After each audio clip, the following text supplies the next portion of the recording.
Good evening, folks. We'll let a few more folks come in. We just finished a closed session, so our counselors are logging into this meeting. It looks like we have Richard, Jack, Tom, and David. So we do have a full group, but let's just let folks, a few more folks call in. So we'll start in about 2 minutes.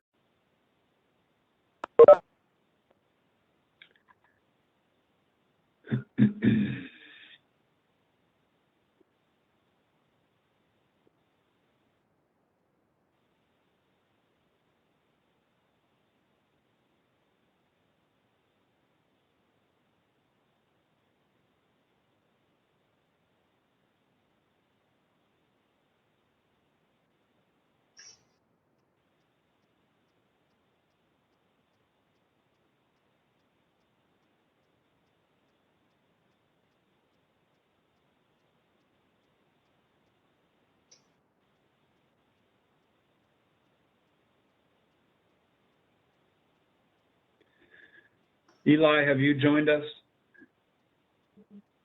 Okay.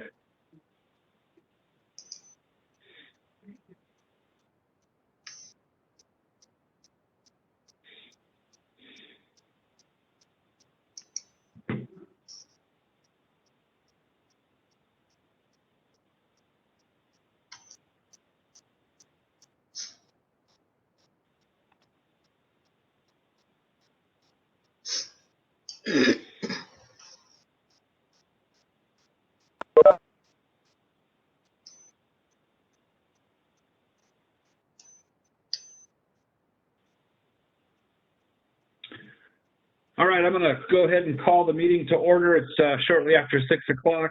Thank you all very much for joining us.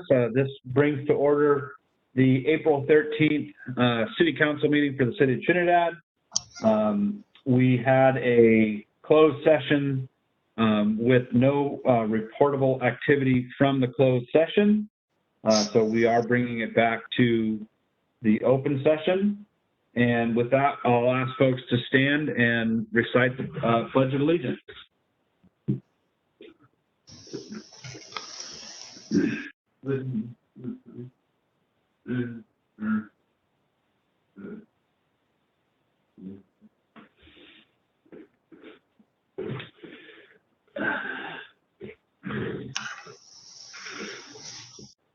All right. We have our first order of business today is to have an approval of the agenda. Any discussion on tonight's agenda from the council?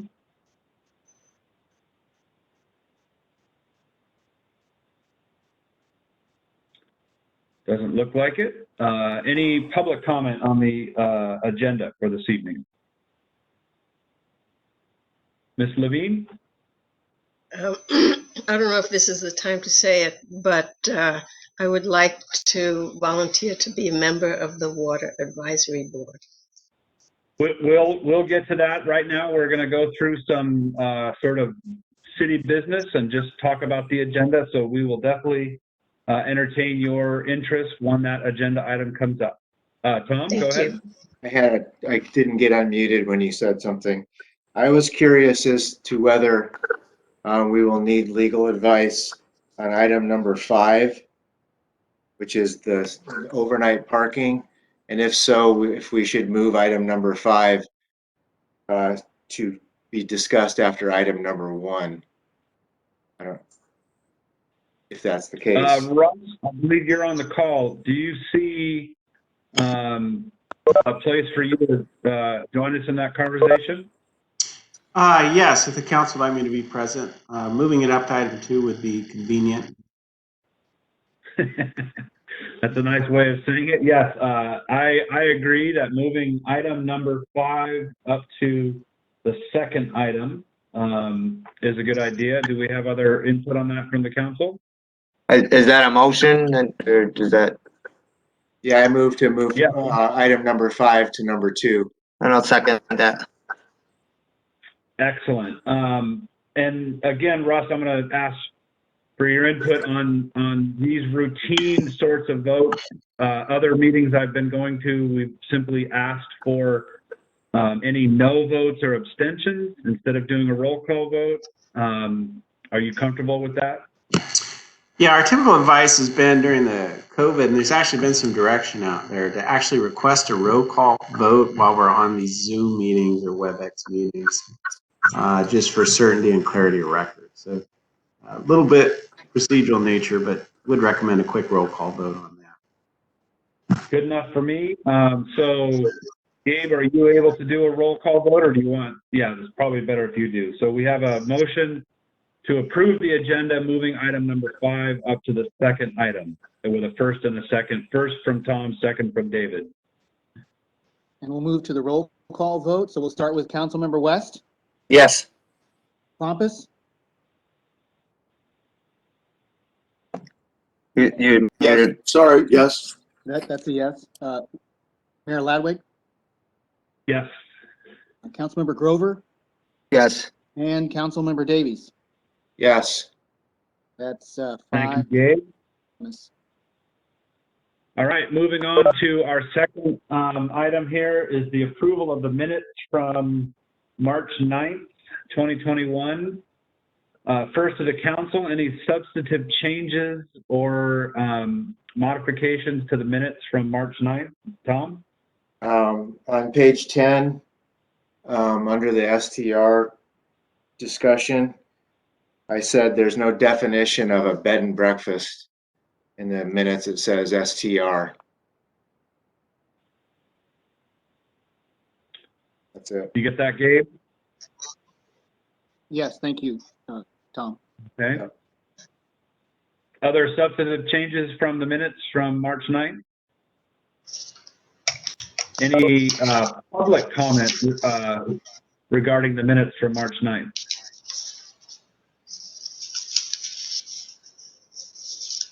All right, seeing none, do we have a motion to approve the minutes as amended? I'll make that motion, approve the minutes as amended. I'll second it. First and second from Grover and West. Gabe, can we do a roll call? Yes, we'll start with Councilmember West, Yes. Pompous, Yes. Ladwig, Yep. Grover, Yes. and Davies. Yes. Passes unanimously. Thank you very much. Moving right along at a pretty phenomenal clip here, we have council reports and committee assignments, and I'm going to go according to the order of little tiles on my screen, starting with Mr. Davies. Thank you. Nothing to report other than the Trails Committee will have their quarterly meeting April 20th at 5 o'clock, and it will be via the a platform. I don't know which platform, probably WebEx, or I don't know if we have Zoom in place by then or not, but it'll be a virtual platform. Thank you. Thank you. Mr. Klumpus? On mute, sir. How's that? Excellent. I'm trying to be respectful of too much feedback on the audio. Anyhow, I submitted this in writing, but I do want to go over a few things. The Indian Gaming Benefits Committee, it continues to be inactive, so nothing new to report. We did have a meeting with the California Coastal National Monument Gateway Committee. This was being run by Carol Vandermeer, did an excellent job. For those that aren't aware of it, in January of 2000, President Clinton created the California Coastal National Monument, which is everything out to 12 miles on the entire coast of the state of California. And later that same year, the Bureau of Land Management and the California Department of Fish and Game and Department of Parks and Recreation entered into a memorandum of understanding to collaborate to support the national monument. So the particular committee that I'm on really helps to support, preserve the diversity of life on the Trinidad coastline and offshore rocks through education and community cooperation. So this was a pre-strategic plan meeting. The next meeting will take place on May 18th to review and update the strategic plan that was done really 3 years ago. So I'm looking forward to that meeting and the participation. Next is the Humboldt County Visitors Bureau. All the different entities that I was in contact with that would have web information about the city of Trinidad has been able to update content on visitredwoods.com.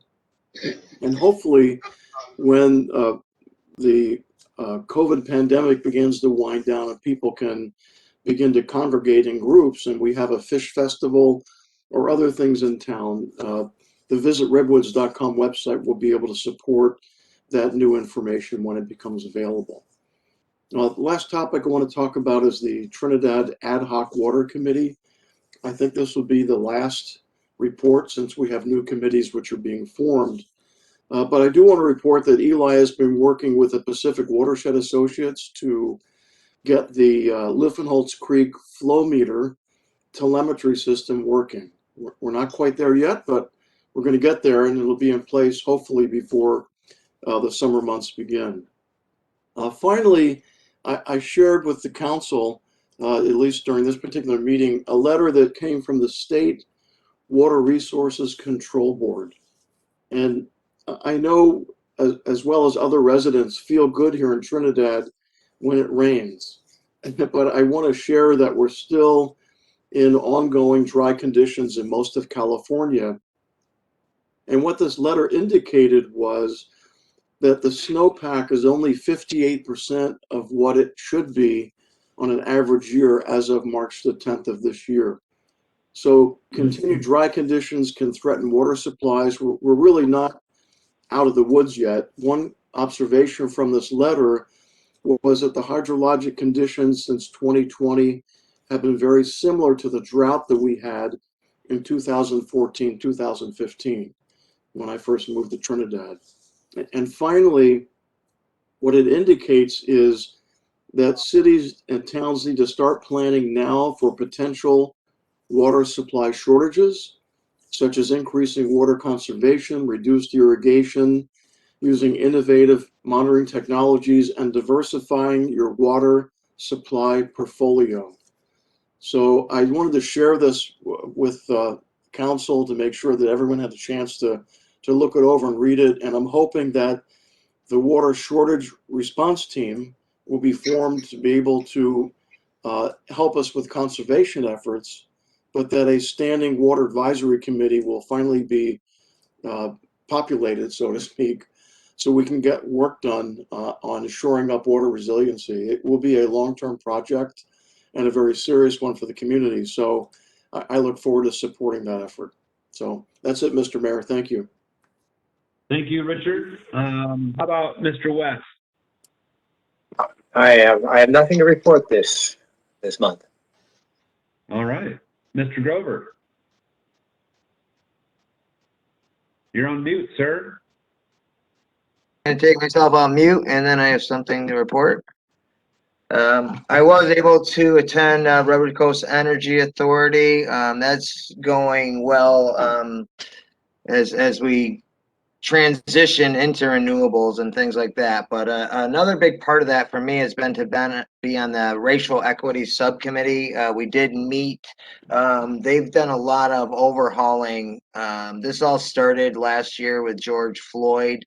I don't know if anybody's been listening to that religiously the way I have, but it's pretty intense, and there is times for change right now. So I've really enjoyed being part of that, and they've just associated themselves with a entity called GAR. It's the Government Alliance for Racial Equity.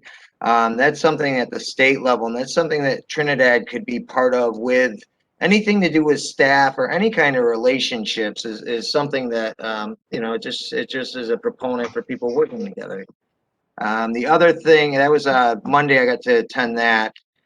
The first offshore wind subcommittee will be on the 26th. That's my long-term goal, was to be involved in that. So I'm really looking forward to starting in that and implementing some of the education I got decades ago, hopefully. And I'll be bringing back updates to that and how that's going to be a major part of Humboldt's energy system. And it's all the studies, it's very, it's a best looking thing. And there's also things with the biofuel. We're looking at nanocellulose use and other methods instead of burning the biofuel we have here, because the particulates in the air are just as bad as carbon emissions, just at a different level. And they actually use particular rubber to get it burning hot enough, sometimes the wood. So that wasn't very encouraging to find out stuff like that. But I'm looking forward to that. We can also use it in the woods when we keep our woods thin, and that's also part of the traditional ecological knowledge that we want to integrate with like things like prescribed burn and forest thinning, and we can integrate the bio fuel into that for CO2 sequestration as well. So that's it for my report this week. Thanks. Thank you very much, Mr. Grover. I was able to participate in the Redwood Region Economic Development. We are an incredibly busy group believe it or not, this last year. Quite a few loans, the Scotia Inn, revitalization, lots of different things going on. And so it's good to be part of that. And then this is my monthly chance to give a shout out to Mary and Dorothy for their continued efforts in keeping Trinidad looking spick and span, very clean, and appreciate their daily efforts in keeping the city beautiful. And then I'm also part of a traffic safety group. We're only going to meet 6 times. It's a short, sort of very directed effort, multi-agency effort to develop an education program around traffic safety, very similar to the click it or ticket efforts that happened back in the day to help people start wearing their seatbelt. So it's a county-wide effort to address traffic concerns, identifying hot spots where traffic safety is especially concerning, and also an education program. So I'm looking forward to reporting on that in the future. That does it for our council report. One more thing. I'm encouraged that the county health officer, Ian Hoffman, is starting to generate some guidance for cities and other folks, but especially for cities and municipalities to resume in-person meetings. So just want to keep that on everybody's radar that we're getting close with some good recommendations coming soon. So just wanted to put that out there. Let's move on to staff reports. Eli, can you give us your report, please? Sure. So I do have a city manager's report in the agenda packet, and I have a couple things to add to that. But first of all, I'll mention a few of the items in the report. Our downtown pedestrian connectivity project began yesterday along Trinity Street. This is a project that will go on for approximately 45 days and will entail doing pedestrian improvements, basically the sidewalk replacements to meet the ADA standards, and then also some crosswalk enhancements. And that's being done by REO Construction. And it looks like we'll always have some traffic going through. If necessary, there will be controlled one-way traffic. But for the most part, by not having people parking along Trinity Street, they're able to do the work and just move the cones over and still have 2-lane traffic. So that's the hope, that we can continue that. Secondly, the Coastal Living magazine, they're coming out quarterly now. And for the spring 2021 issue, they have Trinidad listed as one of the 12 best places to live on the coast for the year 2021. And they took in consideration all the coasts, meaning the East Coast, the West Coast, the Great Lakes, and the Gulf Coast, and only picked 12 cities, and we were one of them. So that was pretty neat.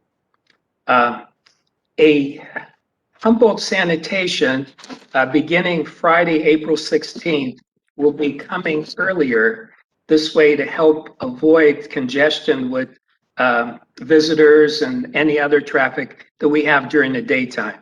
So residents are suggested to put their trash out by 8 a.m. and it will be picked up earlier in the morning after that. And then the other point was a produce stand is interested in going in on Sundays, and they currently are in the Blue Lake and the Old Town Farmers Market. And they'll feature produce from Willow Creek to the coast. And more than likely, they would be operating out of the parking lot of the elementary school.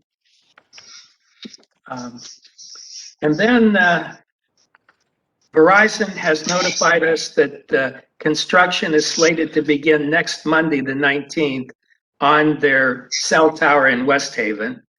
So once that's complete, which usually would take a couple months, they'll test it and see. I told them to assure us that the service is equal to or better than what we currently have with Verizon. So hopefully that'll all work out well. And then I'll turn over to the law enforcement report. Our Lieutenant Miller is unable to join us this evening, but he did provide me with the stats. So when you compare February to March of 2021, there was a 20% decrease in the calls for service, a 10% decrease in the reports taken, a 50% decrease in the arrest, 22% increase in felony investigations, and a 43% decrease in misdemeanor investigations. So anyway, it was an overall much better month than February, and especially when you take in consideration that February had 28 days and March had 31, and yet in those 31 days, the numbers improved substantially overall. So that's the end of my report. The formal part of the report. Councilmember Davies had asked me, and one of our concerned citizens who was also asking about some of the signage, specifically Chevron. So I had looked into the Chevron signage, and they do have two signs, one of them being the propane sign, which actually was approved in an agreement with the city. The only other sign they have is one that says Aztec Grill, Mexican food. And I felt that that was fine, just having one additional sign like that, especially since they are identified as Chevron. And this way it'll help people realize that, yes, there is food available through the Aztec Grill. Otherwise, there was questions asked regarding some of the displayed large flags that say open, that are several of them around town. As long as there are no other temporary signs, I felt that that was appropriate. And in one case, I did see some other signs for one of the businesses. So those other signs will have to be removed. But just the one sign is fine per the code, because the code does allow for a freestanding sign that would fall within a certain height, and also a total amount of advertising. So I think it's good, especially in this era right after COVID, where some of these businesses are open and maybe they might have some different hours than they normally would have. So I think it's good to let the public know that they are open when they are open. And the other thing was mentioning about some of the STRs, and specifically two of them. And when I looked at them, because of the situation in both of those STRs, we had approved the signage that they have in the past, because it's not physically attached to the building, but it is still on the STR property. And the intent is actually to be visible from the street so that people on the street would be able to find out that, yes, this place is an STR. Yes, this is the 24-hour contact phone number for complaints. And therefore, it's helpful having that information. And in those two particular cases that were brought up to my attention, they would not be visible if they were on the STR structure itself. And the STR ordinance does allow the city manager authority to establish administrative rules and regulations consistent with the STR ordinance. And as a result, in these administrative rules and regulations, it allows the city and the city manager and the city staff in order to have some flexibility in handling the STR ordinance. So that's the end of my report. I'll entertain any questions that anyone may have. I'd just like to ask you not to exercise too much flexibility when you're interpreting an ordinance, especially when there's very specific requirements in the ordinance. You're going down a slippery slope with many different exceptions. Okay, thank you. Other questions or comments for Eli? All right, thank you very much for that report.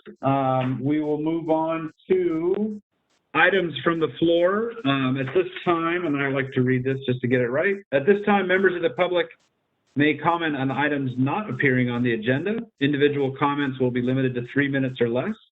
Comments should be directed to the council as a whole and not to individual council members or staff. Council and staff responses will be minimal for non-agenda items. At this point, do we have any items from the floor?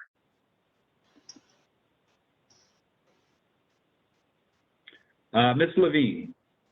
I just want to clarify. I'm not quite sure where I'm supposed to come in to comment on the Water Advisory Board. This is not the place, So the right? Water Advisory Board, Paula, is one of the agenda items. So this part of the meeting is for non-agenda items. Okay, thank you. Sorry to interrupt. No, that's fine. When you see Number the 6. discussion, number 6, discussion decision regarding the establishment of the Water Advisory, that's when you'll have a chance to speak. Okay, thank you. Yep. Other items from the floor. David, did I see your hand go up? My hand? No, I was putting number 6 up for the agenda item of the water advisory. Got it. All right. Seeing none for items from the floor, we will move on to the consent agenda. Again, I'd like to read it to make sure I cover it. All matters on the consent agenda are considered routine by the City Council and are enacted in one motion. There is no separate discussion of any of these items.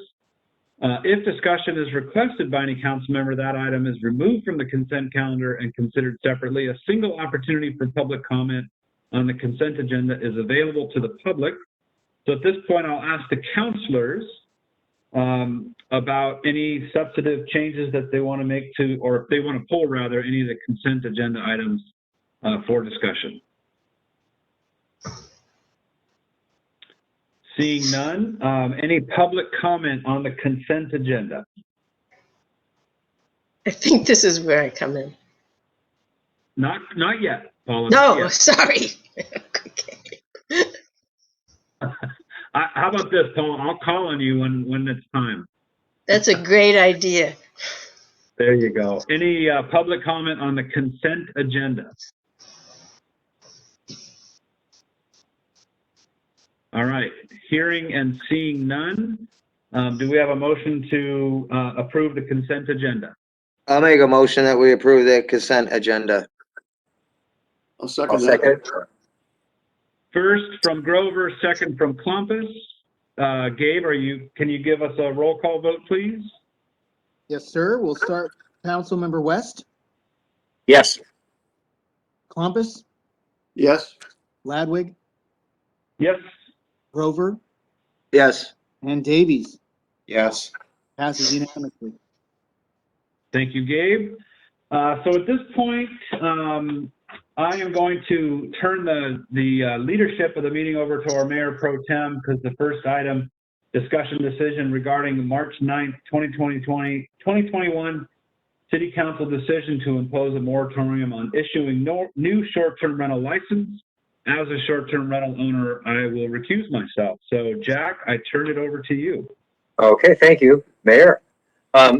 Last month meeting, we made a motion to apply a moratorium on filling available STR licenses until the STR ordinance and general plan had been thoroughly reviewed, revised, and adopted by the city and coastal commission.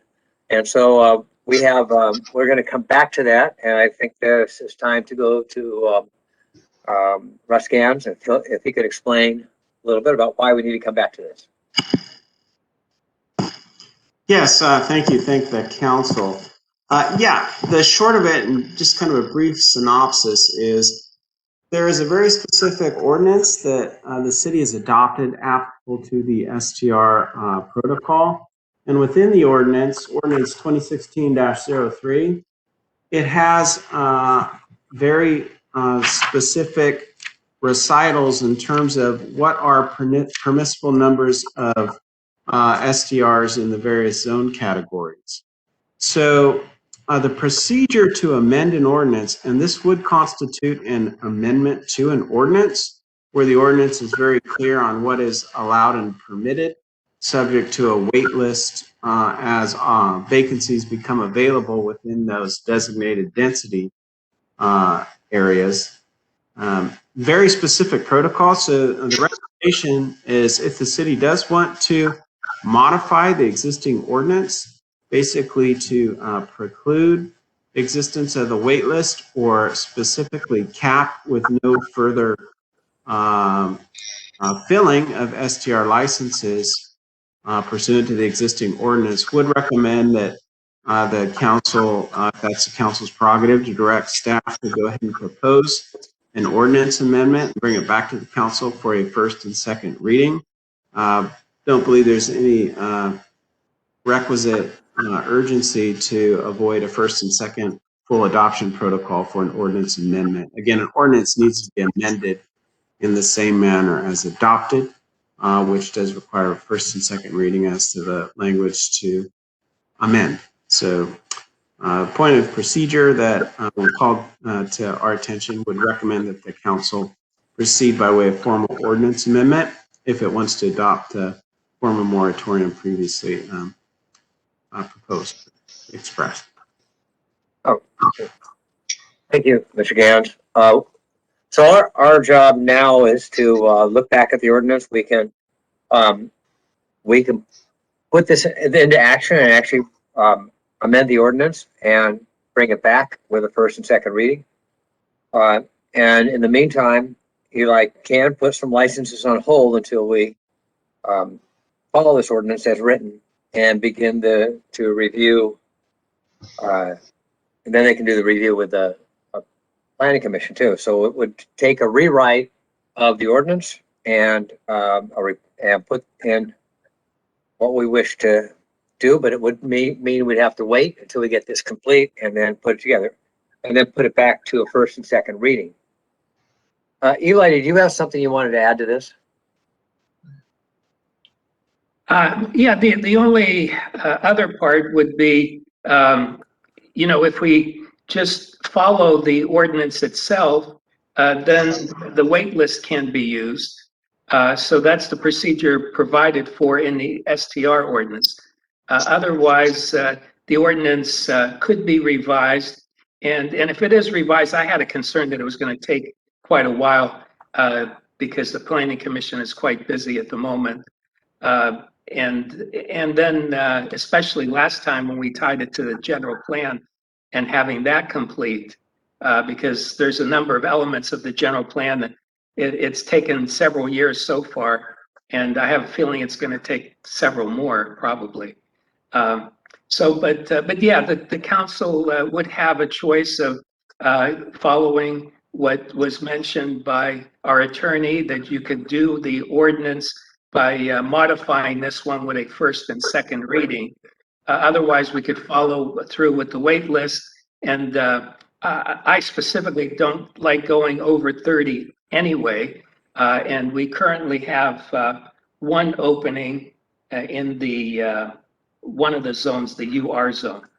and we have 6 on the wait list. So it could be utilized that way. So and then I'll entertain any questions or comments others have.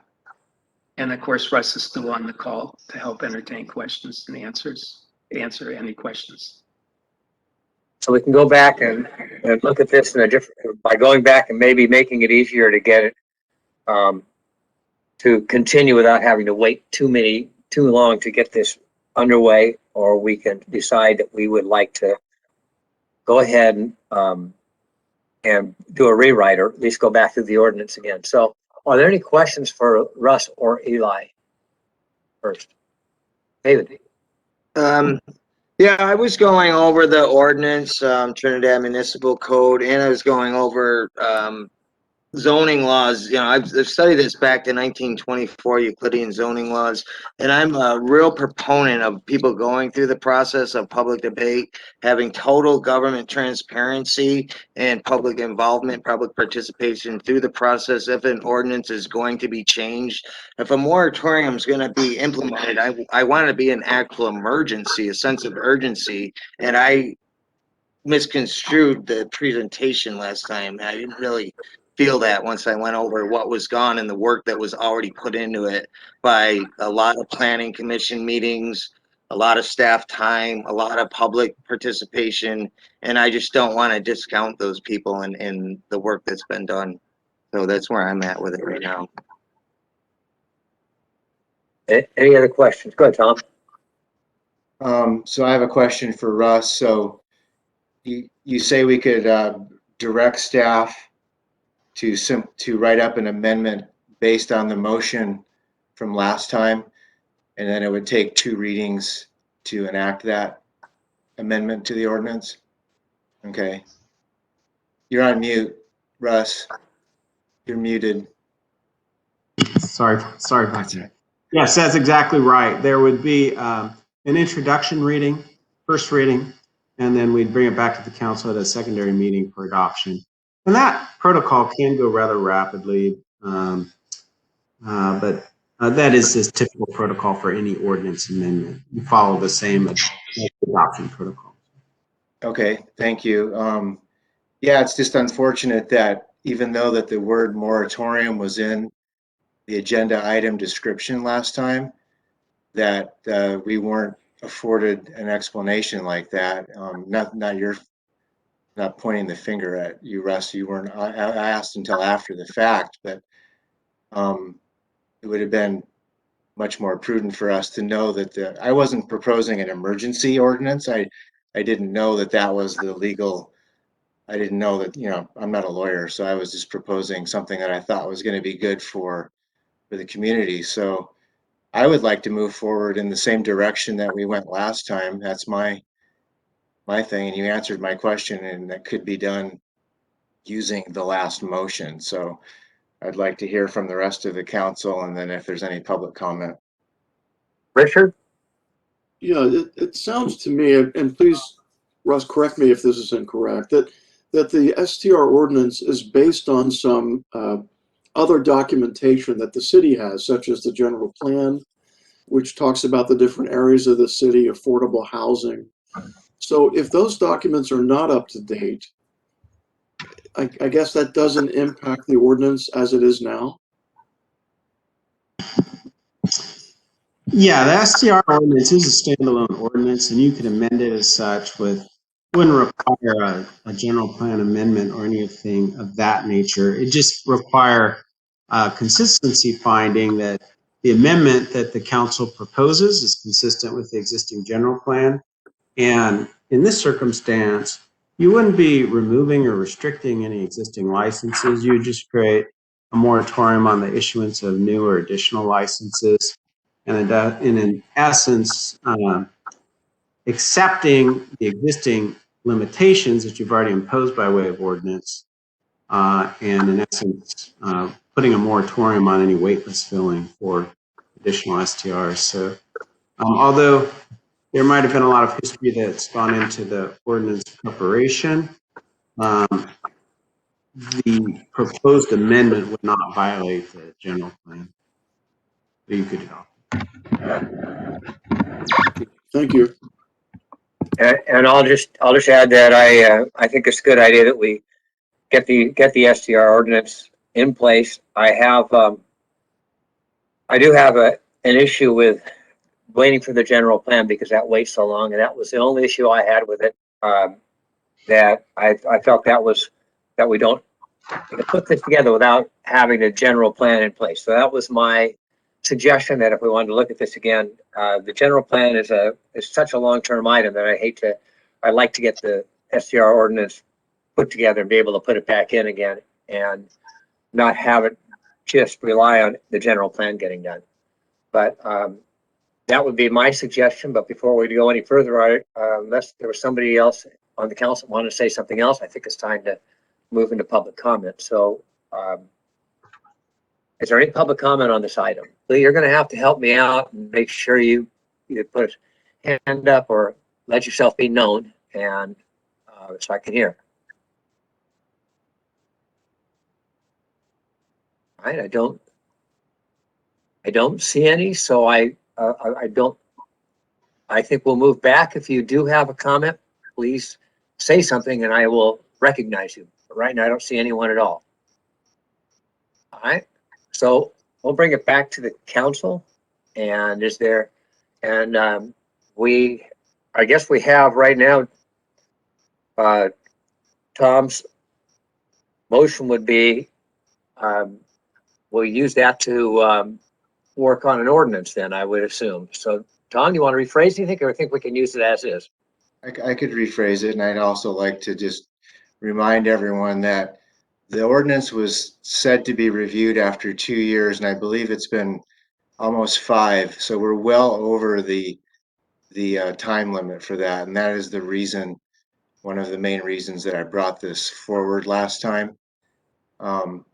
So I would move to place a moratorium on issuing new licenses, new STR licenses. And I hear you, Jack. So until the short-term rental ordinance has been amended and reviewed, possibly amended, but for sure reviewed. So that would be the motion.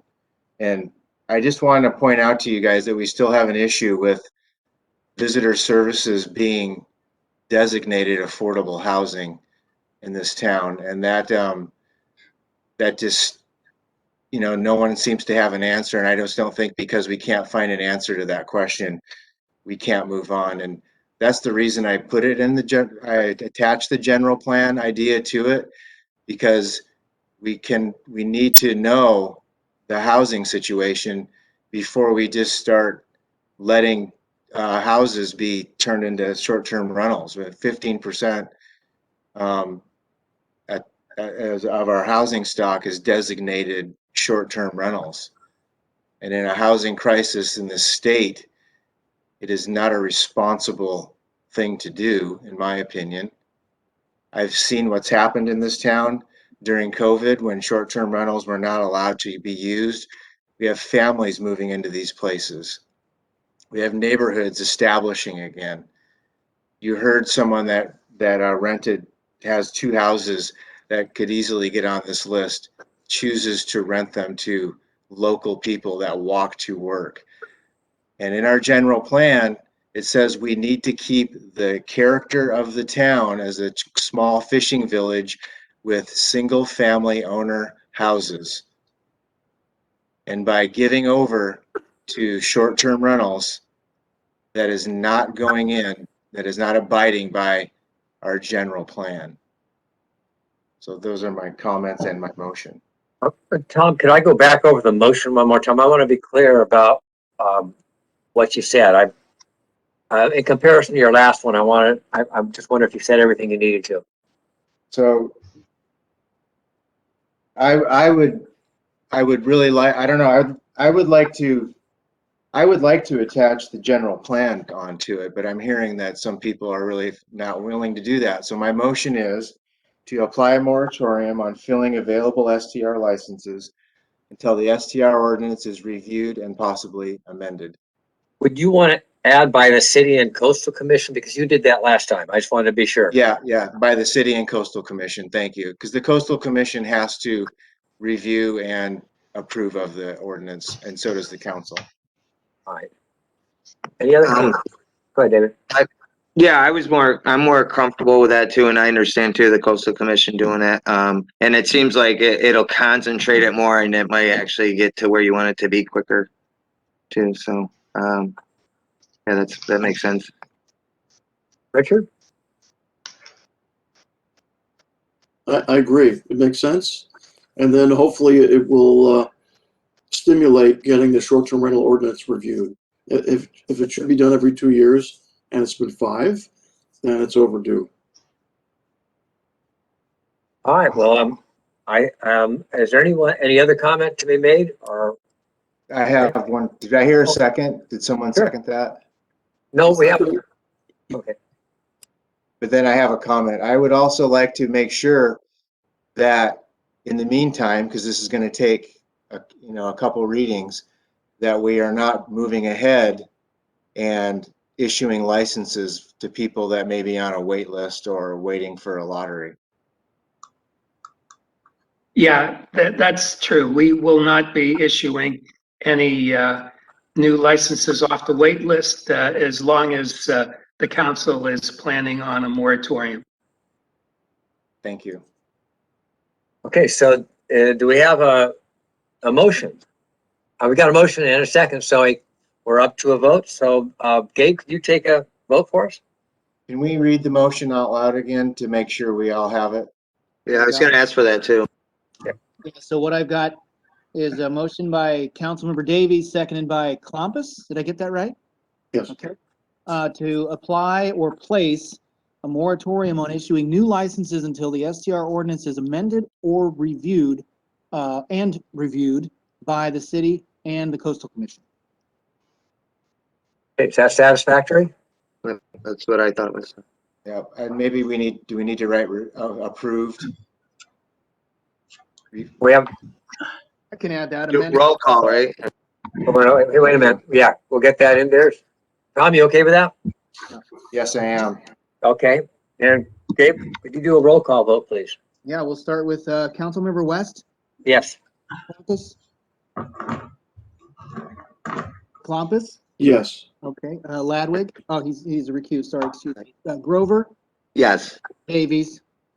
Yes. Passes 4-1 with 1 recusal.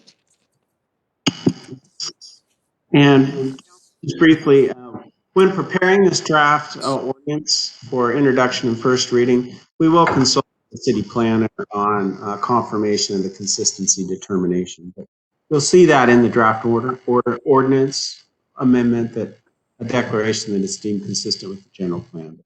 We'll seek confirmation from the planner as well on that. Okay? Thank you. Of the housing.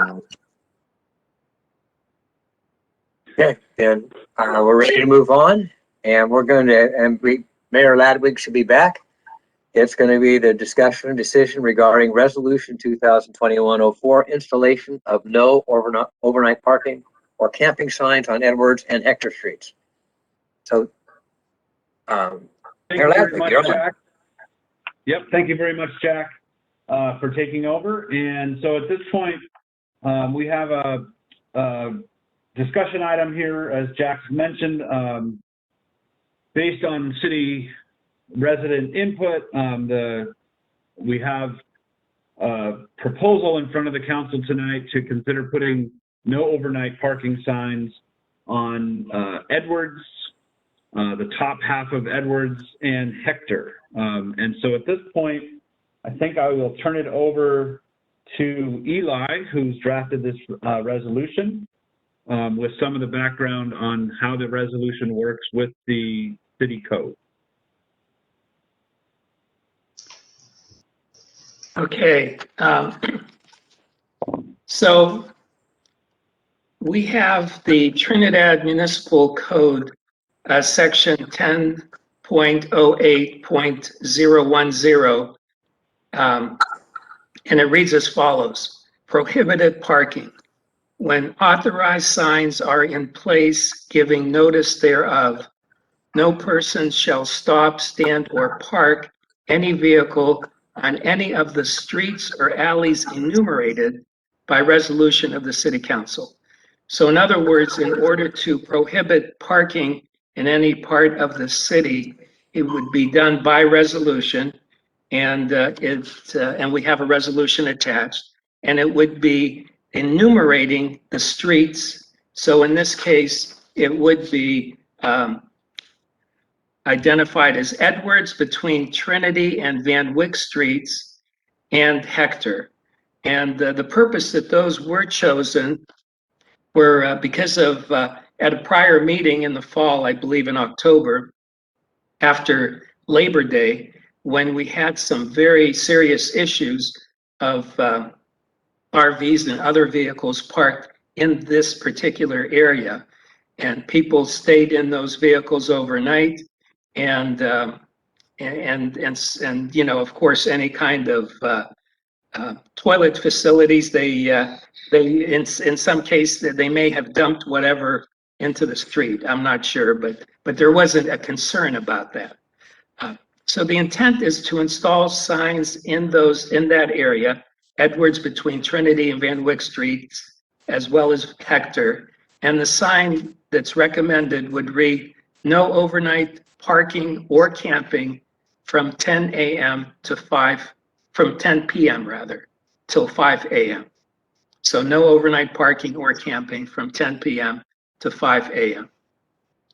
In addition to that, if the city chooses, we can have a sign at the entrance of the city indicating for the whole city in general, no overnight parking, no overnight camping rather. So the intent is not to have people stay in their car and camp overnight. However, in this specific area, we would not want them to even park in that area because it has a nice view of the bay, and that's where people might end up doing their overnight parking or camping. So it's easier for us to ticket someone in that area if we just see them even parked in that area. Now, the police do patrols during the evening also from the McKinleyville station, and we can let them know of the ordinance and make sure that if they see any vehicles in that area between 10 p.m. and 5 a.m., that they could ticket them according to our Trinidad Municipal Code. So I'll entertain any questions or comments. These are just those, the red rectangular signs like we see regular little parking signs. They just have the font that says no overnight parking or camping, or is there's, I'm just thinking of, because I know people don't like big signs, but we do have to have it big enough so you see it. Yeah, it would be the regular size, no parking sign. Richard? Yeah, I have a question. Just, and I know there's going to be public feedback on this, but what I've begun to understand that if you restrict RV parking on Trinity or Edwards, then they're just going to go somewhere else in the city. And I realize that the city does not like to have a significant number of signs, just because that's the nature of our village. But it would make more sense if you're going to have the ability to limit RV parking on the streets. It should be on all the streets. Why just pick those two and then have the RV parkers see the sign and go, okay, I'll just go 1 block west or east and I'll be fine. So just some feedback about whether you want to encompass the entire town of RV parking. We do have an RV park in town. It may be full, but we have one. But I'd rather not see people park on the streets just because it's free and it's wonderful and it's beautiful. But that's really not what I'm expecting here. Thank you. And just to be clear, Richard, it's not RV parking that we're limiting, it's all overnight parking. So folks were living in their cars, RVs, vans, sprinters, everything. So it's meant to be a general overnight parking in this location. So just want to make that clarification. And then Eli did mention signs at the entrance to town saying no overnight camping, sleeping in your vehicles, however we need to word it, from 10 p.m. to 5 a.m. in the entire city. And so really we have two different things working here. Thank you for the clarification. Yep, thank you. That's what I like too, the one that when you first arrive to the city, it's a blanket statement. It's very helpful. Other thoughts on, yes, Mr. Davies? So I wasn't aware that there was thinking of putting another sign in saying in the entire city, which is encouraging, but I've also been doing a little research and I noticed that City of Eureka went through this issue for months. So I'd like to hear if our attorney has any ideas on this before we make any more decisions. Yeah, so obviously reviewing this matter when asked to participate focused on the limited resolution proposed, which is both adequate and a good example contrasted to the previous agenda item. It is totally permissible by ordinance. We're not changing the ordinance. In fact, the ordinance specifically contemplates that the city council by resolution will identify those areas within the city that are appropriate for no parking prohibitions. As to the issue Councilmember Davies raises, that is a very convoluted and changing area of law. There's a new federal Ninth Circuit Court of Appeals case called the Boise decision that has really questioned the constitutionality of municipal ordinances that preclude overnight camping, occupancy of municipal property. And the case, in essence, interprets the law to require that as a prerequisite to the enforceability of ordinances of that nature, that the municipality first identify and have available homeless shelters available to the cited party and demonstrate the availability of this shelter or available housing prior to enforcement of the restriction. So having evaluated kind of a generic sign, kind of precluding the activity throughout the city, and to be candid, that would cause some concern in light of kind of a new case law and very clear case law on the constitutionality of ordinances like that. Again, what's proposed here is a pretty limited restriction, and I think there are a number of reasons for which the city could support that designation of no parking in that on those specific streets. Kind of carte blanche preclusion would raise those concerns even greater. But Councilmember Davies is right. I'm sure there's a lot available in Boise and its implementation. And what the city of Eureka has done is a rather elaborate ordinance, basically to identify, in essence, large areas that are where overnight occupancy, in essence, be it in a car or in the street or otherwise, basically precluded. Any overnight camping is precluded, but then designated other areas within the city where it's not precluded. And it's an attempt to comply with Boise. To be candid, the city of Eureka is still struggling with the issue and identifying what's permissible and what's not. The issue with these federal district court cases is they don't really create a law, they just tell you what you can't do. And then the municipality has to try and decide, well, what's within the bounds of that constitutional protection. So very involved area, although I think tonight's proposed resolution pretty discreet on the council's safety. Thank you, Russ. Other comments or questions from the council?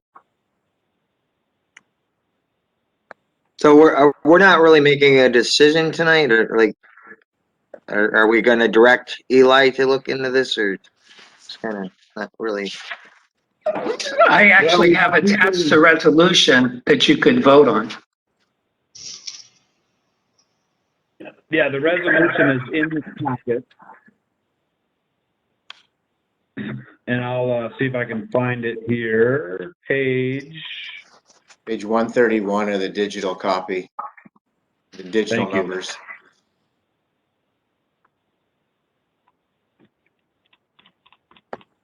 I just want to make sure that the resolution, that what we're voting on here. All right. So the resolution is no overnight parking Edwards between Trinity Van Wyck and Hector. So it doesn't mention anything about the general sign at the beginning of town. Instead, it's as the resolution appears in our packet. It's Okay. limited to just the two places, the Edwards and Hector. So, So, we still have public comment, though, right? pardon? We're still waiting for public comment, right? Correct.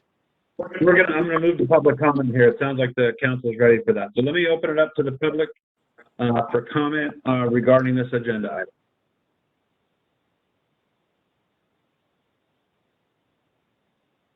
Dorothy's here with public comment. Go ahead, Dorothy. So I sent my letter. I have, as we all know, I'm having trouble with my emails to some of the city staff. So some of mine got returned, so I sent my comments again. Because I feel like I know where everybody parks and they don't park and they should park and they do park and they won't park. In the last year, I pretty well got it all figured out here in this town. The overnighters don't just park on Edwards. The overnighters park on the side street by Murphy's. They park in the museum parking lot. They park at the park and ride. They park in front of the horse field on that main part of town. In the summertime, sometimes in front of the horse field, there will be bumper to bumper campers parked there. I think the city cannot select just Edwards and Hector. It's just not fair. I mean, I know that we had the most problems there last year, but that was the most problems that were spoken up about and identified loudly. I'm sure that people that live across the street from the horse field could speak up and identify the problems they have. I'm sure that the people next to the trailer park can identify even the blue and white van I saw there parked overnight last night when I walked town. It has to be all town. It has to be all encompassing. Can I ask a question that I hope someone can answer? So what is happening with the parking on Hector Street, just south of the Catholic Church but down toward the bottom of the little grade there? There's always cars parked there. Most of them out of state, I'm assuming. I try not to assume, but I'm assuming that they're from the vacation rental across the street. What is the issue on Hector Street? Is it the rain garden area because it's so tight? Or is it that little strip that seems to be open to everybody? Can anybody explain that to me? And I will not like to have you single out just two streets. My letter said make the whole town the same. But I'd like an answer about Hector Street because I just don't get it. Thank you. The way I understand the property that you're talking about on Hector Street is city property. That wide gravel stretch is Yes. city property. Okay. And so that is, as I understand it, and I'd have to check the STR application, but as I understand it, that's the off-street parking for vacation rentals because it's Okay. city property and it's technically off-street. Okay, that makes Yeah. sense to me. Okay. So how did we come up with Hector in this resolution that you're proposing that I hope you vote no on? How did Hector get to be part of it? Because of the rain garden, how narrow it is right there? Is that one of the reasons Hector was included in the two streets? Hector was included because of the ocean view. Oh, okay. Okay. Okay, well, I vote no on this, and that's what my letter says, and I say why. And I'm hoping that the parking survey, somebody calls me and Mary about it pretty soon. We put our names in over a month ago and haven't heard. We heard that, yes, they'd like us to do it, but I think the parking survey will give you guys a little bit of an view into how things really are in town, unless you really walk around and see it. Thank you. I got to figure out how to unmute myself now. Thank you so much. Thank you, Dorothy. Other public comments? Yeah, I have a public comment. Go ahead, Brett. Hi, I'm Brett Gregory. I live at 531 Main Street, and that is right across the street from the horse pasture that Dorothy just mentioned. And I've lived here for 4 years, and there's been a definite increase in the people that park there over the summer. However, I've noticed it's gotten a lot worse. And this last winter, we probably had cars there every night except 2 nights, which is very unusual for the winter. And I understand that's sort of a pandemic issue, which I do feel really bad for the people that are displaced. But they've been pretty polite and pretty respectful of the neighborhood. But the summertime issue is another animal altogether.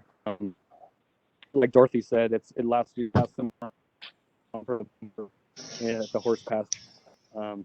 People show up late at night and make a lot of noise.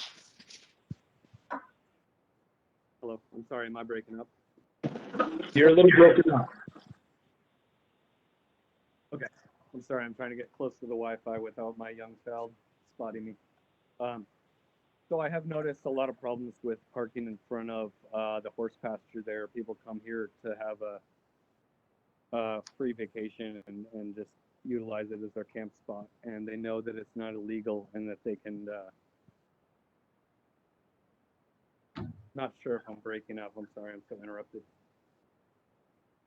Can everyone hear me? Yeah, if you don't mind trying to turn your video off, Brett. Sometimes that helps with the connection. Okay. Okay, so I have noticed All right. definitely an increase in the traffic last summer, but it wasn't just pandemic related. It was the summer before it increased, and the summer before that it increased. And the traffic there has been just all day, 24/7. And I don't really have any suggestions or advice on what to do about it, but I do know that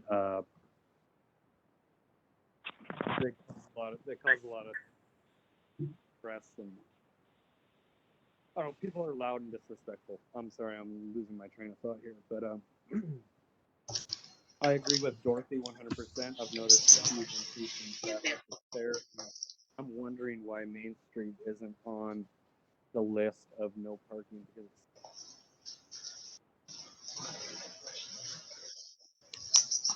All right, Brett. I think I heard you say that you're curious if Main Street should be added to the resolution. Is that what you said? yeah, I can't help but feel like with a park and ride right up the street and a rest stop just a couple miles up the freeway, why there wouldn't be a more appropriate place to park and camp overnight in a designated area. Okay. Does anyone know if it's allowed to park overnight in a park and ride? Is that one of the allowed uses of a park and ride? Yeah, that's one of the allowed uses. It's Sometimes no people, camping overnight in our town at the park and No rides on camping both of them. overnight in our town. No. yeah, I'm just saying they can park their vehicle, not that they could stay in their vehicle. Normally, people would park with a park and ride and then travel somewhere and then come back and get their car. And part of the purpose is to help get some cars off of the roads so that this way, when someone's traveling, they could actually end up, ride sharing for part of their trip. Because I asked because one of the comments that Russ made was if you limit people's access to camp overnight, you have to provide an alternative. At least that's what's generating out of this Boise decision. And so I was just curious if that is a viable option. The rest area up the road and the park and ride can be areas that if we say you can't park here or anywhere, that we have a viable option for folks to choose. Russ, is that in line with what you were picking up from the discussion out of Boise? To some extent, yes. It's a very convoluted area of law. To the extent the city wants to consider an ordinance or restriction on overnight camping more substantial than what's proposed tonight, definitely need to fully evaluate it to provide the council a competent recommendation and opinion as to the enforceability. Very restrictive is the impact of the Boise decision. And for example, if you look at the City of Eureka ordinance just adopted, it's very involved in terms of what in essence are set aside areas with no overnight camping and what's permissible. And even the enforcement mechanisms are pretty unique. Very involved issue. We have to take kind of a holistic approach on what the city would be doing to adopt something more systemic or comprehensive. Okay.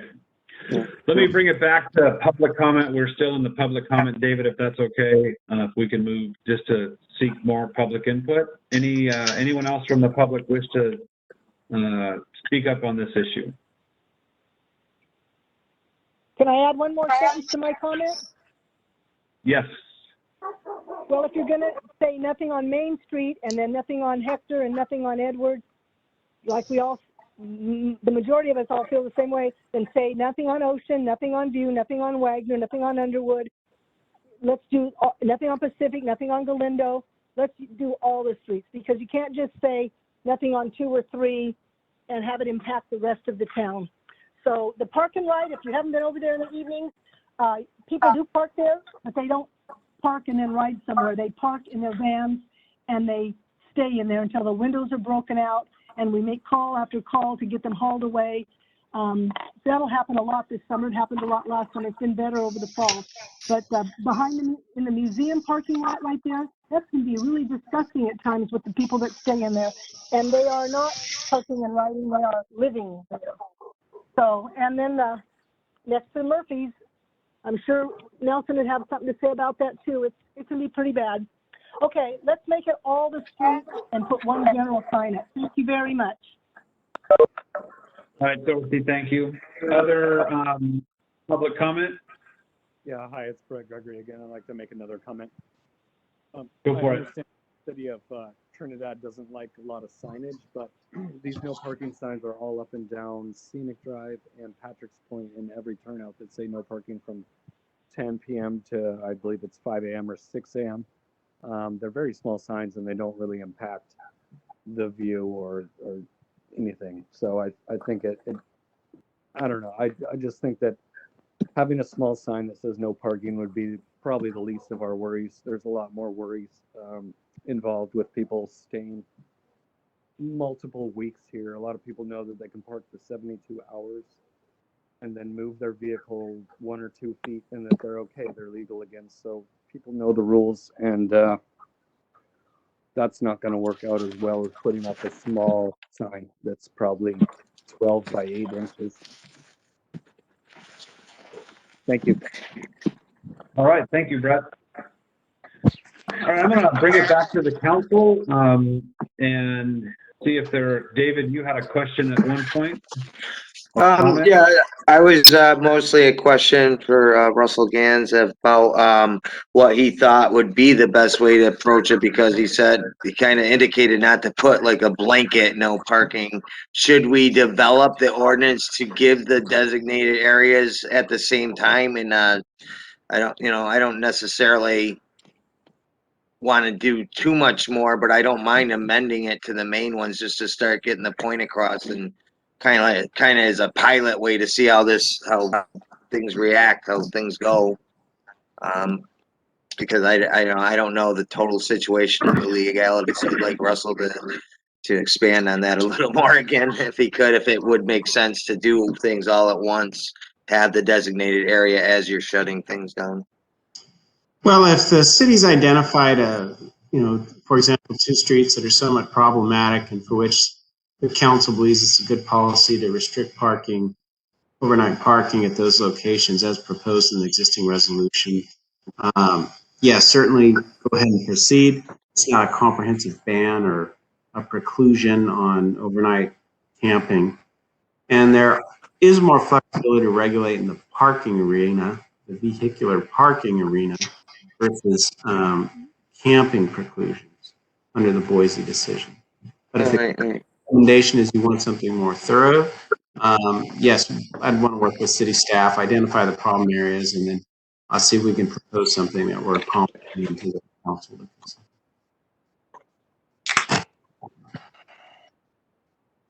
Other comments from the council? Go ahead, Tom. Yeah, I wholeheartedly agree with Brett. I mean, there are people that post up in front of his house at 5 o'clock to get the spots. I mean, I've seen it happen night after night. And you see urination vessels sitting on the sidewalk outside these outside these rigs. If we're gonna do this, it needs to be Main Street, Trinity Street, but I'm also very concerned you push them down onto the other streets too. I've gone out and told people to leave in front of my house that were standing there in their underwear, getting ready to go to the bathroom, you know, stepping out of their van. It's a big deal. I know we're not going to want to hear this as well, but you know, you put something on the parking restriction on the coastal bluff there. We're still waiting for an after the fact coastal development permit for the green striping that was done in front of the bed and breakfast, which still hasn't been taken care of. So that's another consideration. I also heard, and maybe I misheard Russ say, no parking is a little different than no camping. So maybe no parking from 10 a.m. to 5 a.m. unless with permit, and then the city can start devising some kind of a residential parking permit like they have in San Francisco and in other places for certain blocks. But in the meantime, and I don't want to kick this can down the road because I've seen what happens after we say, well, we'd like to do this. We need to do something before summer hits because it's already happening. I've already, you know, I don't make it comfortable for these people early in the morning when I go to work and when I see RVs with slide outs on the side of the road. They know when I drive by that they're not welcome right there. So I would like something done but it cannot just be on those streets. But I'm also very fearful about pushing it into the neighborhoods. So at least if we're going to do anything, and I'm not making a motion, but I would love it on Trinity and Main, the core of town, every flat street in town. They won't park on a street that is not level. I mean, that's just an idea.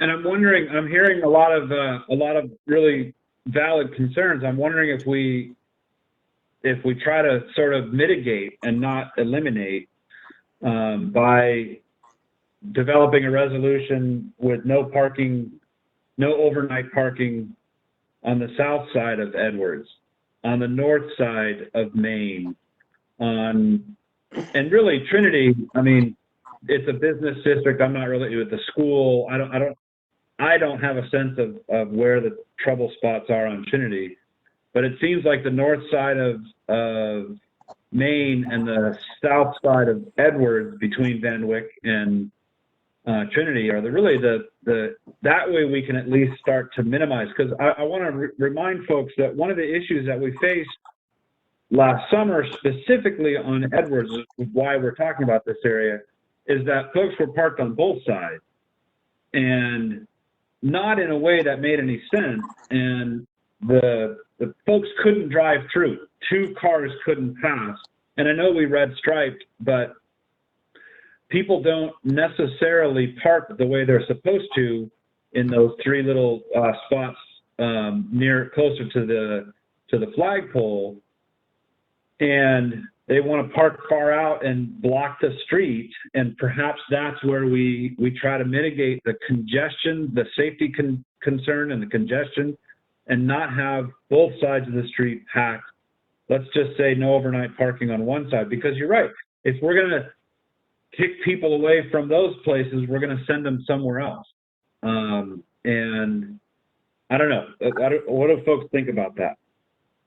I'd like to add, I took pictures of Edward Street last year, and one of the concerns we could have had is that there were people, as you say, trying to go back and forth, and they couldn't make it. There was not enough room. And also we get concerned about trying to get fire engine in these streets if we need to. And I think some of them, we saw when Trinity in front of us had big vehicles on both sides of the roads. It was congested. So all these places that we've talked about, it becomes hazards if we can't get fire vehicles down them. If it gets too dangerous. And Tom said they won't park on a slope, but they were big vehicles are right along Edwards, but it really isn't very much of the time. It's really only when everything is crowded and there's no place else to go, they're going to park there. So I think, I agree that we need to do an overall city parking, some kind of a parking ordinance. We really need to look at what we've got, and that's what I'm hoping we're coming up with. But in the meantime, I'd like to see us at least keep the streets that are these bigger streets that are being blocked open for vehicles to come up and down. So I really like the idea of possibly adding Main Street, maybe, and also maybe the idea of just one side. But it's just unfortunate we have to be so restrictive. Other thoughts, David? Yeah, I like that idea too, and I like the of integrating the overnight ones, the 10 to 5 thing. If making a blanket no camping policy is going to be an issue and give us more problems, if we can stop parking by something different font on the signs, then do that, and use the camping in the selected areas, and maybe add Main Street or whoever where there was voices of concern, and just so it sounds like we got a little bit of work to do here to come up with a viable solution that can be legal too. Well, and that is true. Are you feeling that a decision though does need to be made so that we don't, at least some action needs to be taken to prevent what we've had the last several summers in all of these different places? Yeah, like the resolution amended. Yeah, is not an option for some people. Go ahead, Tom. I would like to try to mitigate the issue as best we can, and I'd like to move it back to as many streets as we can. But you have to keep in mind that now if it says no overnight parking, then if someone lives there are houses on Main Street. I know there are residents that park on the street. So now you've just taken away we don't want to turn this into a San Francisco type situation for Trinidad residents where they have to move their vehicles all the time. Opposite sides. Yeah. And I think your idea permitting of a residential permit is pretty solid, because we're not talking about people parking their cars. We're talking about people sleeping in their cars. Yeah. Right. And residential parking like HSU does too. I mean, they do that. A residential parking permit for people that were in it. You wouldn't even have to charge them for it. Basically, you could just have it so that the authorities could see it. Just to identify that person as that's someone that the city knows about, and we know they're not sleeping in there. I mean, really, what I'm hearing is a concern with people camping in the streets and doing things that you do camping in the streets, not in an indoor kind of facility. Tom? So I would like to say maybe we should, and I haven't worded this as a motion yet. I'm just thinking out loud. Include Trinity and Main Street. And I think we maybe can just say, I'm concerned about the no overnight parking because I don't think the sheriff's going to go around and start ticketing people. That's really not their game, is get parking tickets. But I don't want to push it with residents getting parking tickets by overnight. So no camping or sleeping in vehicle overnight. And then I would like to give the staff direction to develop a parking permit system so that we could go down the road and say no parking, overnight parking from 10 to 5 without permit. And I don't know if that's legal for the citywide, but I think that's something we should investigate. That sounds pretty simple. I agree. Simple solution too. Let me take a stab at a motion. I move that we amend. Oh, go ahead, Russ. Yeah, just to be clear, to the extent the city wants to adopt a preclusion on camping, that squarely invokes the concerns under Boise. And we would want to propose to the council a very thorough ordinance that we believe could pass constitutional scrutiny before you took that action. The action that was agendized tonight, though, is more limited in scope. It's a preclusion on on parking vehicles, no reference to camping. It's a vehicular preclusion that's specifically authorized under your existing ordinance, i.e. the ordinance allows the city to adopt by resolution and designate areas in which overnight parking is precluded by posting of signage. So you have a very limited authorized action by your existing ordinance. If you were to adopt a resolution basically to preclude camping detached from vehicular parking, that's going to require a little bit more analysis to make certain what we're doing is appropriate. So in the proposed ordinance, resolution, the Trinidad City Council hereby prohibits overnight parking or camping on Edwards, blah, blah, blah. You're saying to take out the camping and to leave it as overnight parking, and perhaps we could then amend it to include this residential permit for, for city residents? Yeah, certainly if it precludes overnight parking on a designated street and the council has some reason to preclude vehicular parking in that area is a problem or a concern. That is an action that's totally compliant with the existing municipal code that contemplates the council will designate areas precluding overnight parking by resolution. You can definitely do that. The more kind of comprehensive ban on the activity. One, I have some concerns about adopting that tonight because it hasn't been agendized for that. What's been agendized is these two specific streets were identified for parking preclusions under the existing ordinance. But certainly we can, if the issue is that pressing for the city, definitely you can direct staff to come back at your next meeting with more significant proposals along the line the council's contemplating. But any digression from what's been agendized would cause a little concern. Okay, that's good to know. Even adding a street.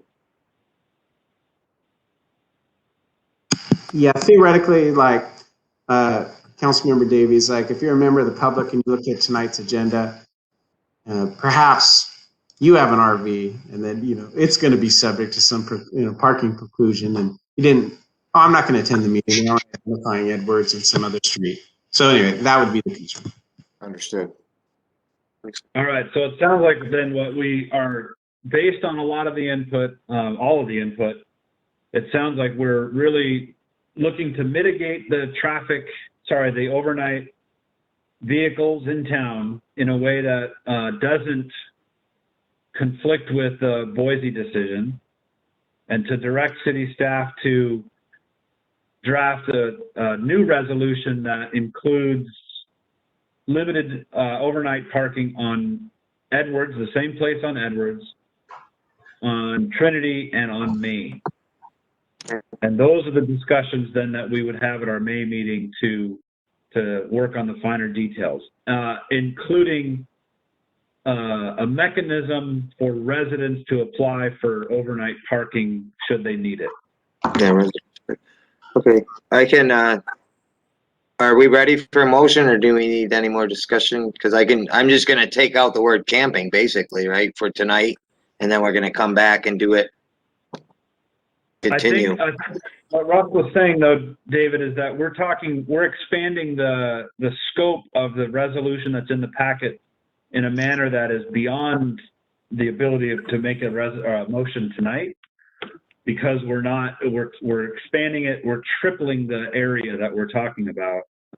Right, that's what I'm saying. I'm gonna delete part of it. I'm gonna delete the word camping, and just do it as it is right now, so that the public gets to review it when we do actually broaden it and expand it like we're talking about.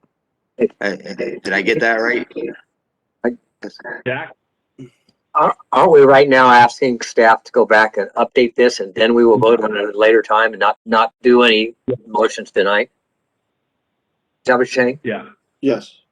Okay, that's good. So Eli, do you have any questions then, based on this discussion on how to proceed for the resolution for the May meeting?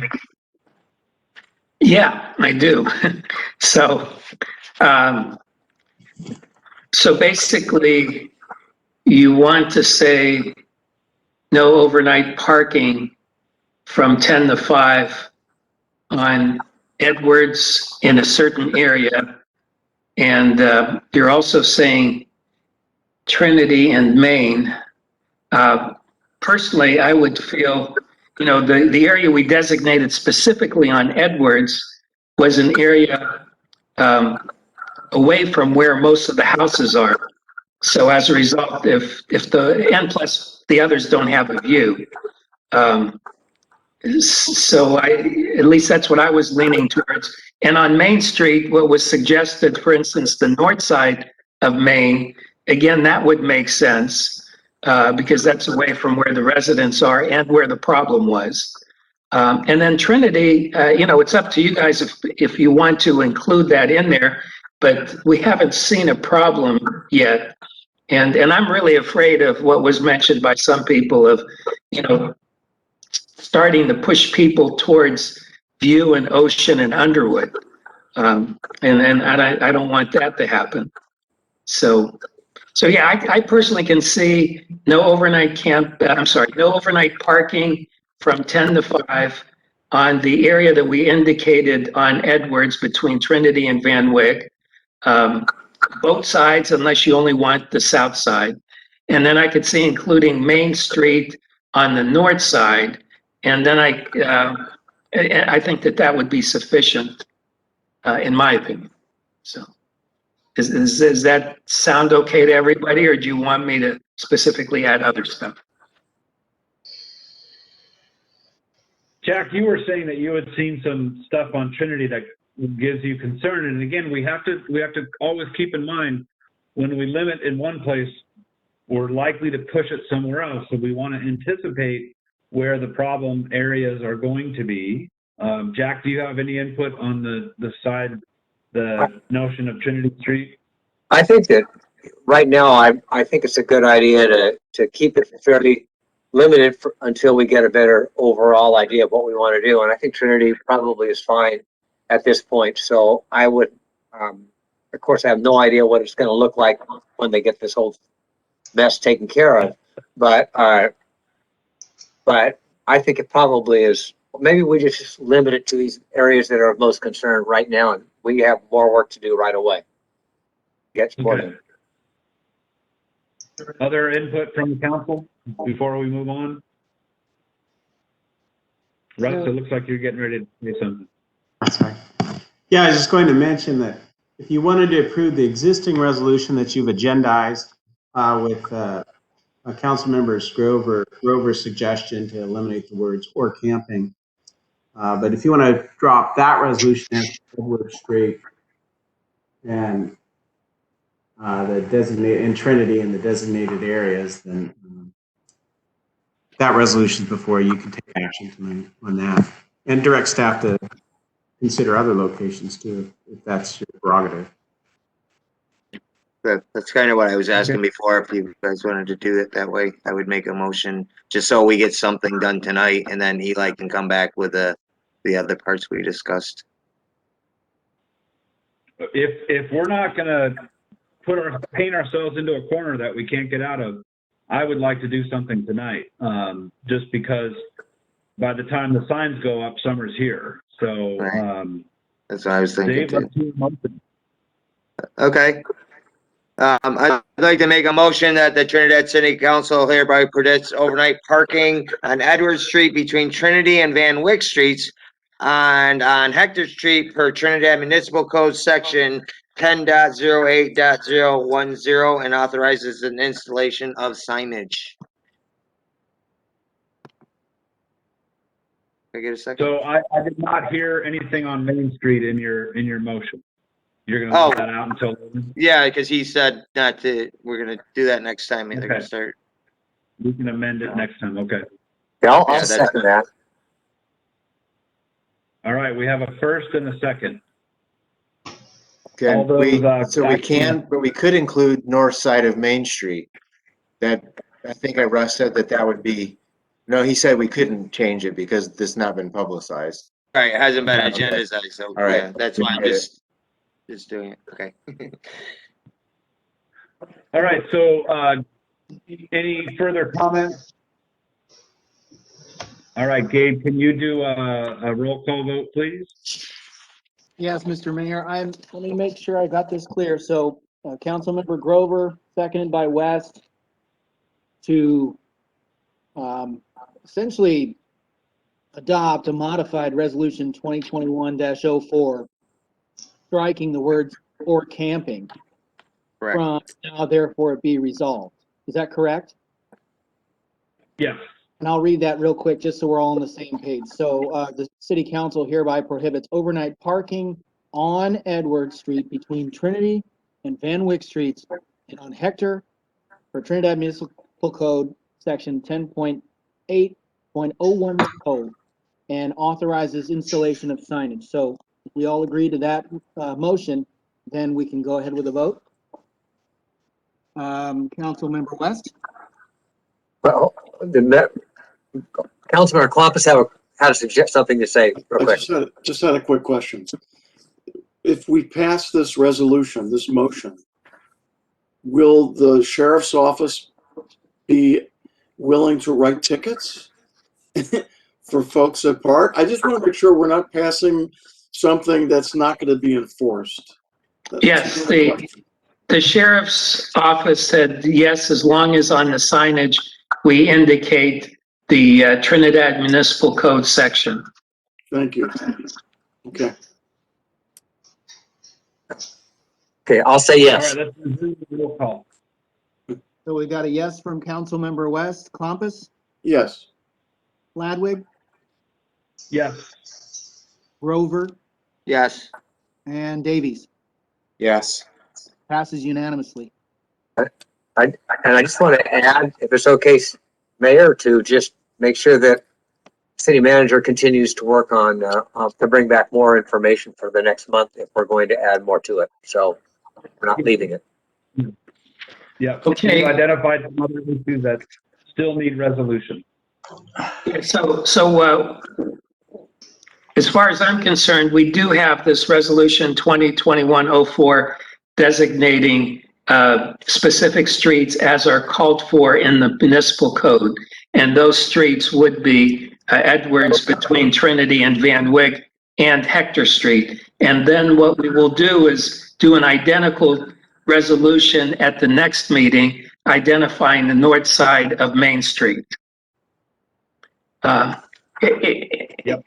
addition to that, what I'm planning on doing, and we were unable to do it now, but we're going to have a separate ordinance because the ordinance that's on there right now only covers streets and alleys. So we're going to do an ordinance with 2 readings that's going to include parking lots.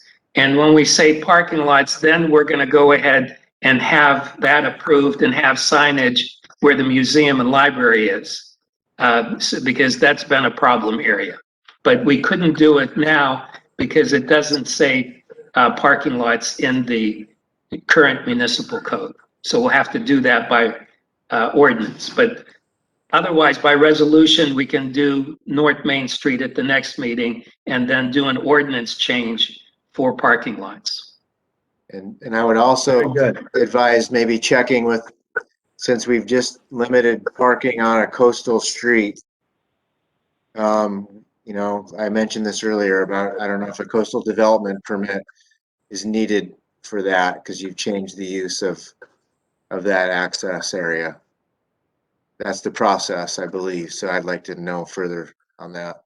Okay, yeah, we'll check into it. I think hopefully the main reason that we're changing it is only to limit certain hours, which would not be the hours when you want to really have visitors. And because during the hours that we want to encourage visitors would be during the daylight hours. So I think in that case, hopefully they'll be fine without the CDP. But you're right, Tom, I will check with the Coastal Commission. Okay, thank you. All right, thank you for that discussion, all, and we're going to move on to our third agenda item, which is number 2 on our agenda, presentation discussion of the fiscal year 2019-2020 audit. So thank you very much for joining us this evening.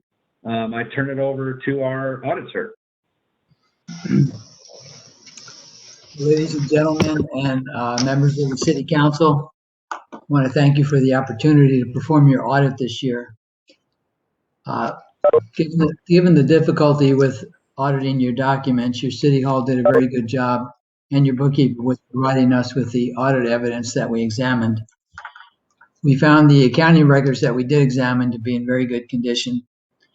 We completed our audit procedures this year without findings or issues, and were able to issue our independent auditor's report without qualifications or modifications. And this is also known as a clean opinion. As we mentioned to management in our letter to the council in January 2021, there's limited segregation of duties in the accounting department due to the small office staff. And this is a very common issue with small governments, and it is difficult to find a cost-effective method to reduce these risks to an acceptable level. So in these kind of limited control environments, and what I mean by that is when you have people open the mail, make the bank deposit, prepare checks, and are involved with the issuance of checks and cash in general. It's good to have segregation of duties.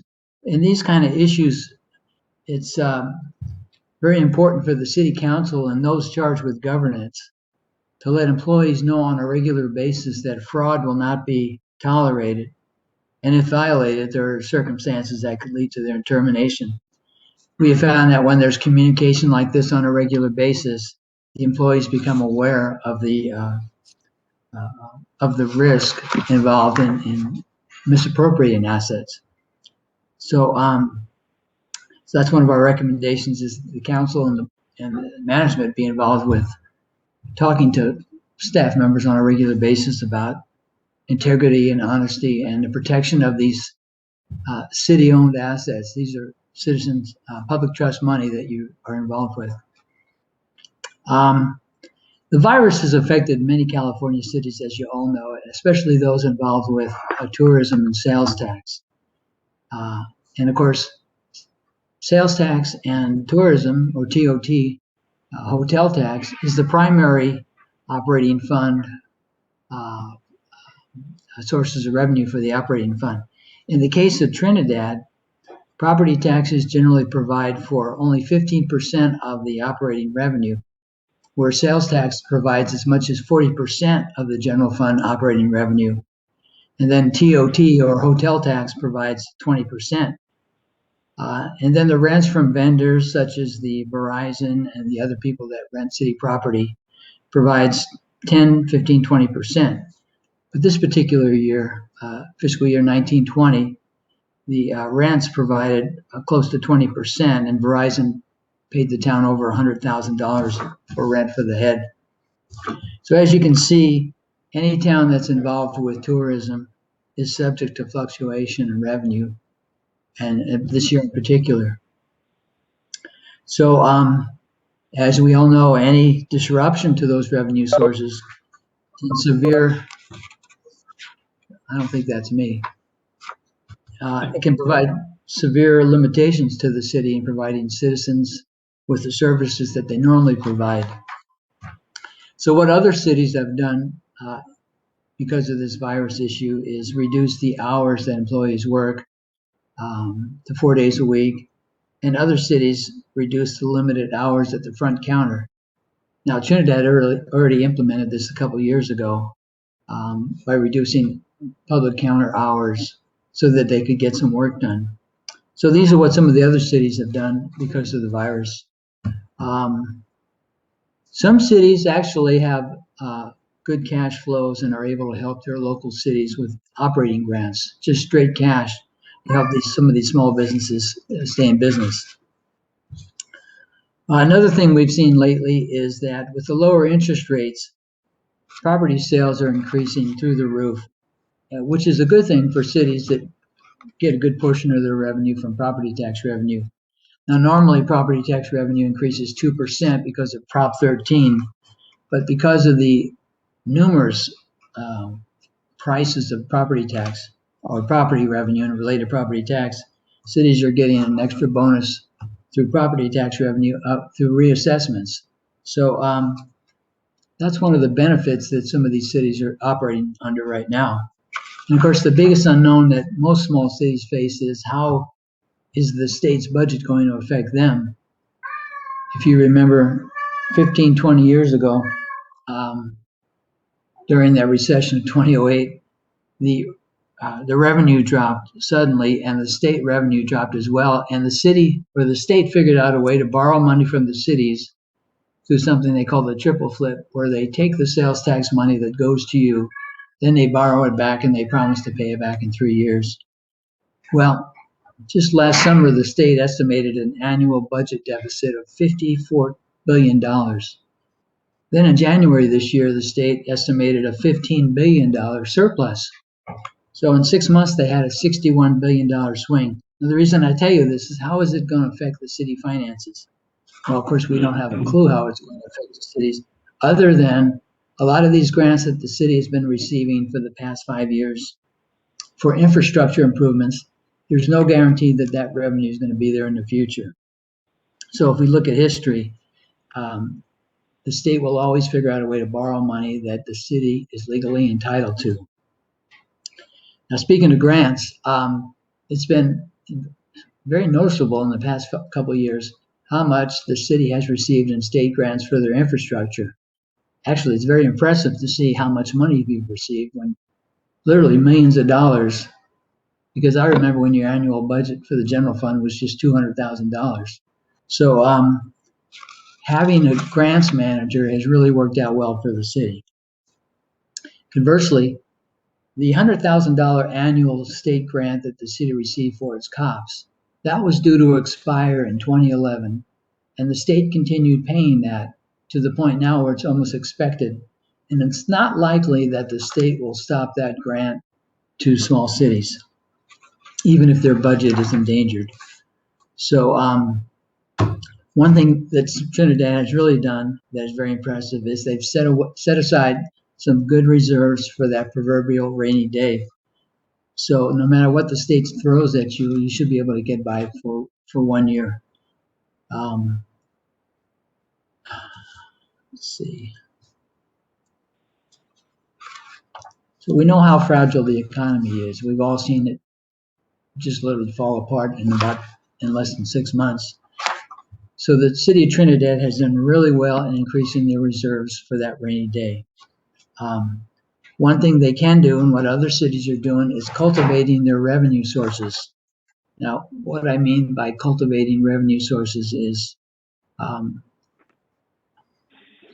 cater to the businesses that provide good revenue and jobs to your citizens. Now, in a small city, it's small jobs and small employers, small businesses that provide those revenue sources. Another thing that the city's doing to save their budget is monitoring expenses. When you plan your budget, it's always good to plan your budget realistically. And it's more than just a cash in, cash out worksheet, but a budget is generally a comprehensive document, including depreciation expense, which is, of course, the annual wear and tear on your equipment, your capital assets. One thing the city should do, and they are doing now, I'm very impressed with the way they're doing it, is performing their annual or their semi-annual mid-year budget, generally in January, February. This is very important because it gives the city an opportunity to make modifications to their revenue or expenses. Another thing to do to monitor your expenses is to also consider your capital equipment replacements. If you determine, for example, perhaps you need a roof repaired at City Hall in 15 years from now or 10 years from now, to start setting aside money now for those replacements. And it's the same with your water plant. Strict monitoring of your equipment in your water plant is essential. because of the requirement for water, obviously. One thing we recommended to your prior city manager, and she was going, or actually 2 managers ago, was we've noticed in the foothills, we do a lot of audits in countries in the foothills, California. There's a lot of cemeteries that are just neglected or just actually abandoned. And we recommended that the city consider establishing an endowment fund for the future maintenance of your cemetery. Once your plots are all sold, there's no revenue coming in for maintenance. And so to set aside an amount and then have a professional actuary manager or something like that manage it. And there are professional managers that do this for endowment funds. The city establishes a fund with some seed money, and then every plot that's sold, a portion of that goes to the endowment fund, so that 25, 50, 100 years from now, this fund will be able to provide maintenance for the cemetery without interfering with the city's general fund budget. So that's something we recommend for cities that have cemeteries. So other than that, the city seems to have done pretty well despite of the pandemic, only because the epidemic affected your TOT and your sales tax, probably the last 3 months of your fiscal year, which would be April, May, and June of 2020. So it's going to be a lot worse for fiscal year 2020 and 2021. Anyway, that's my presentation. Do you have any questions or comments? Any questions or comments from the council? I just want to thank you. That was very well done and very well explained. And it was more encouraging than I expected to. So thanks. Oh, you're welcome. Actually, I remember when we did your audit the first year, I think your annual budget was 200,000 in the general fund. So you've come a long, long way. Yeah. And I was really happy to hear that we took the steps of making reserves because we didn't know there was a pandemic coming. Well, I just audited the city up north. They have a $3 million annual budget. Their reserves are $200,000. They could barely get by a month with those reserves. Yeah, thank you very much. Very, very informative, and it's nice to see your face. You've been with the city a long time, and I've only heard your voice over a telephone connection at these annual meetings. So nice to finally put a face to the voice. I'm sorry you have to see it like this. I just had surgery Friday. Oh, no problem. Thank you very much. Yep. Yeah, thank you for your work. Thank you. Nice job. Thank you very much. You're welcome. Well, we appreciate the good news, and we look forward to working with you again next year. Oh, me too. At least 1 or 2 more years. There you go. All right. Well, thank you again for our presentation, and we will move on to our next agenda item, Ready. which is discussion decision regarding installing stop signs at the 3-way intersection at Trinity and Edwards Street. I will turn this over to, I believe Richard is going to introduce our topic tonight. It is. But we'll also have Josh Wolf on the Zoom tonight, who is our traffic expert with SHN.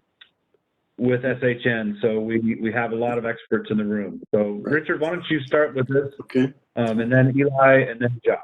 Thank you. Yeah, and Josh is GHD for the record. Oh, sorry, GHD. Alphabet soup up here. Sorry about that. Gabe, can you bring up the presentation? Yeah, just bear with me for just a second. Sure.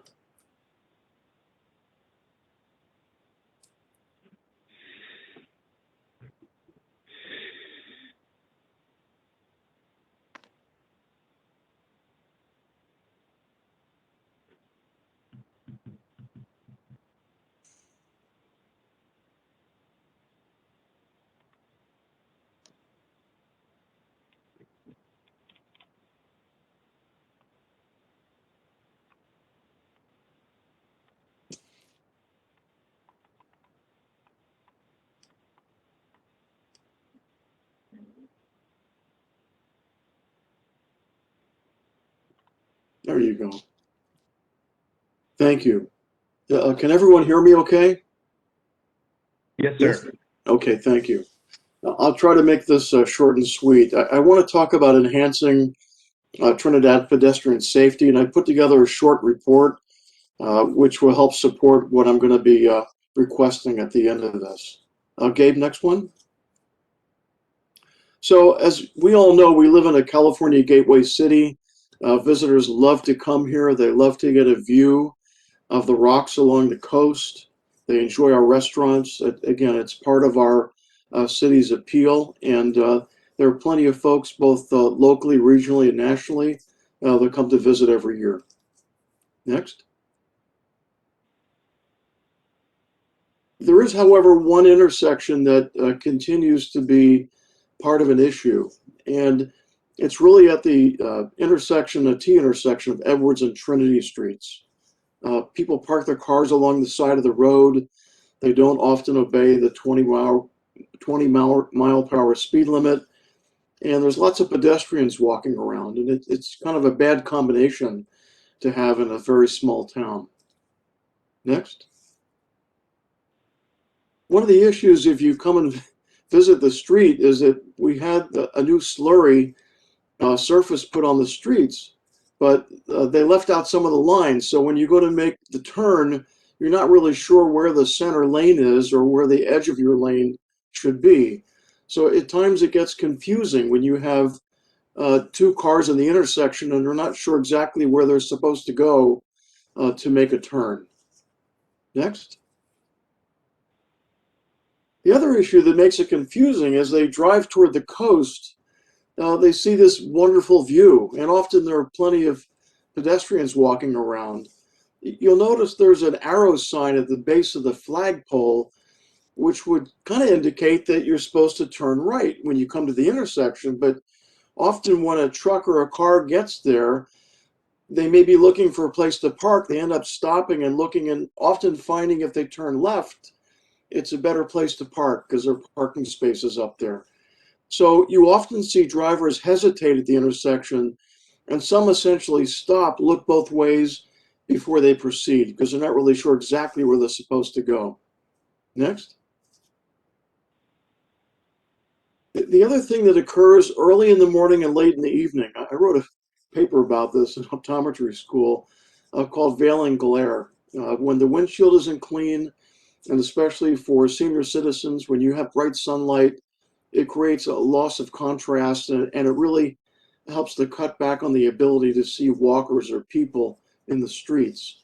That's another reason why some people who drive through the intersection end up going very slowly, again, because they just can't see very clearly because of the sun.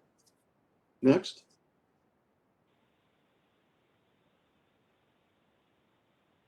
On the other hand, you often have people that kind of race around the corner. They realize there's no stop sign there and they kind of fly around the corner, which really creates difficulties for visibility, especially for the plants that are on this corner property. It currently is the one for sale. Next. So I took these photographs last week on the 5th of April. And you'll notice that there's quite a bit of overgrowth, and we're recommending that when folks walk in town, they wear a mask and they maintain a 6-foot social distance between it. So if you've got a group of people walking up or down that sidewalk and another group approaches them, the only place to go is in the street. And that creates a problem because, again, you have people come around the corner, they can't see because of the plants. And I drew in an arrow here for a recommended trim line. They really should be cut back so that people who walk the sidewalk have the entire sidewalk to walk on. And there comes a point, I think, when you go to trim bushes and so forth, that when they're that overgrown, you either have to cut them in half or you simply remove them. And I think some of these bushes are old enough that potentially trimming them back is not going to be the answer, but the answer may be to simply take the bushes out. And to me, that's really the responsibility of the owner of the property for this part. But it's considered really reducing visibility and getting people to walk in the street, again, where there are cars that may not see them. Next. This intersection is not a new issue for residents of Trinidad. Back in July of 2009, the city had a town hall meeting because folks were concerned about the safety in a number of areas in Trinidad. And back in that July meeting, they indicated that there may be a benefit of installing what we call an all-way stop sign, a three-way stop sign at Trinity Street and Edward Street. So that was in July. The city paid for a technical study called a technical memorandum. And in fact, one of the folks, Josh Wolf, was actually one of the ones that received the report. The council received the report in November. So it took 4 months to get the report. And the council looked at this report for a couple months, and I want to kind of review what the council did. Next slide.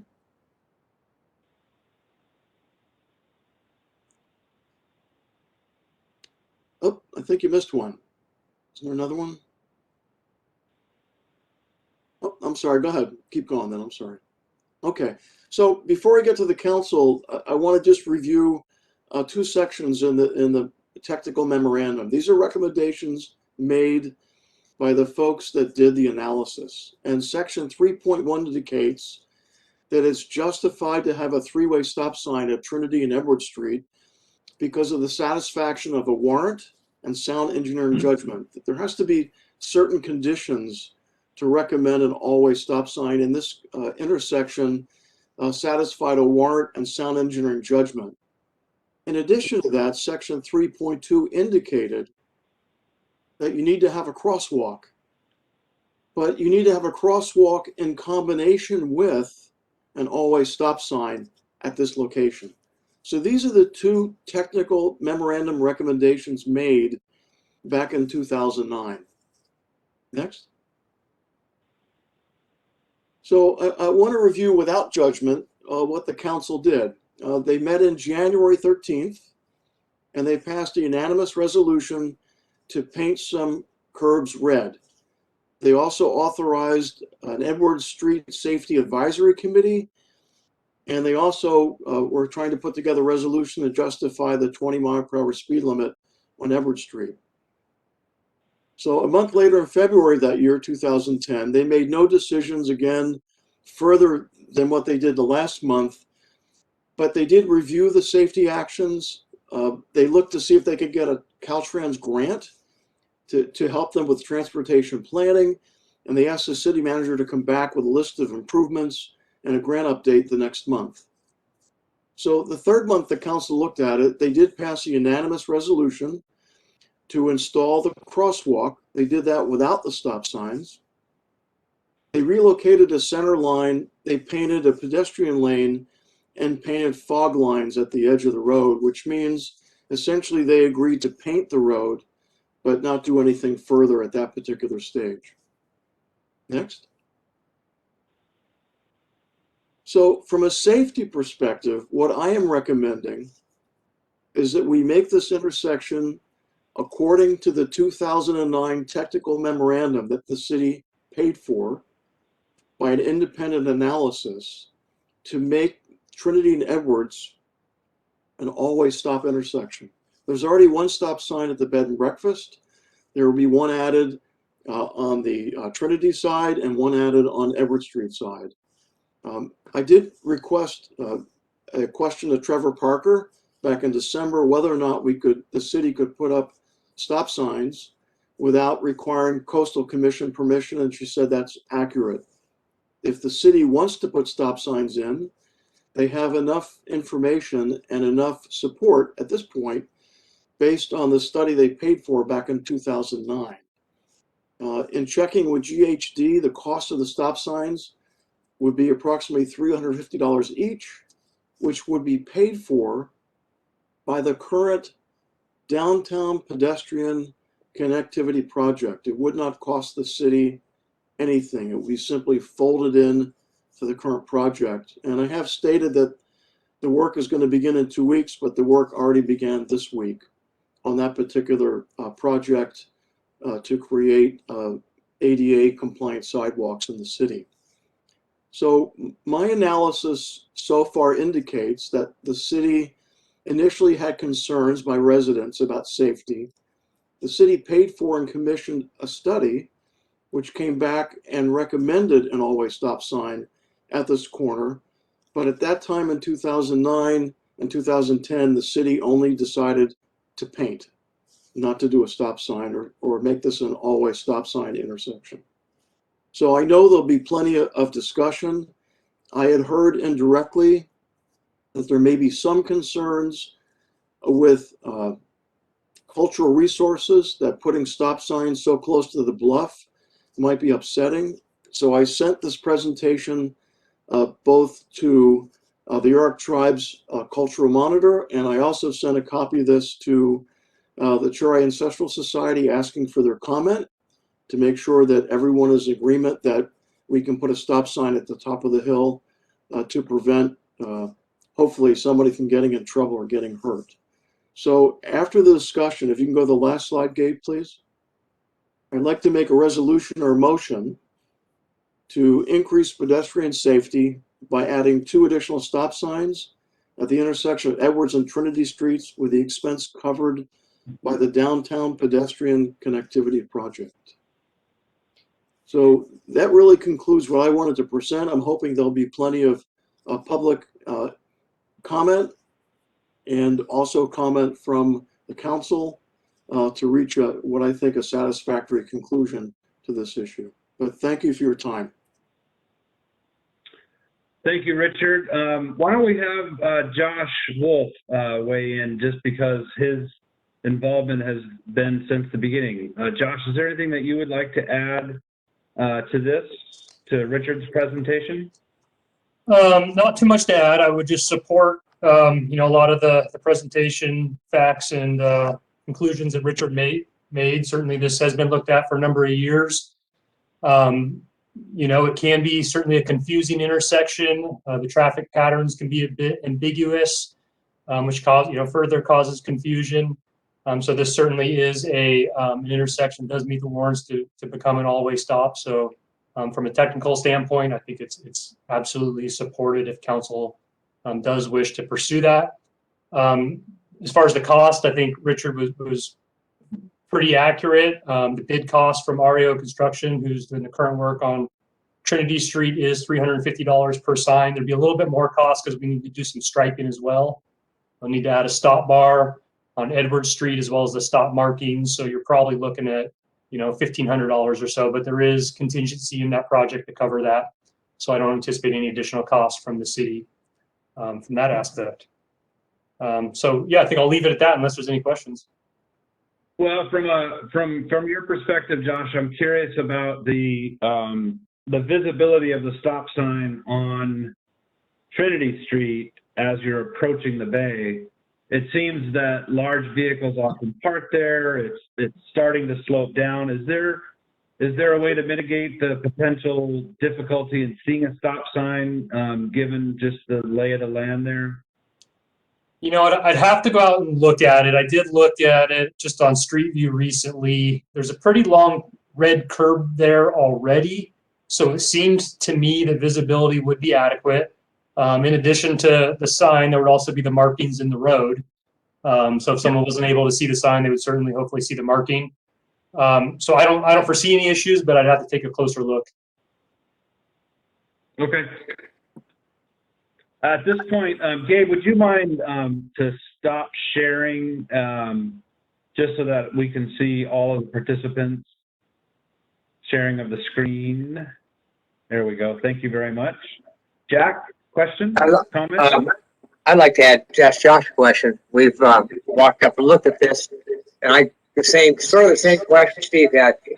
Would we have to put a stop ahead sign or some kind of a sign on Trinity in order for people to recognize that there's a stop sign ahead? Or would that be necessary? A stop ahead in this situation would be optional. It wouldn't be required. It could be something you could certainly add. When you do add new stop signs, you do add some additional temporary signage or flaggage to them. So at the top of the sign, you'd end up with 2 red or orange flags that would be put in place for, a month or a number of weeks just to draw attention to it as it's something new. But as far as a stop ahead, that'd be optional. Thank you. David? Thanks for the presentation, too. That was very informative.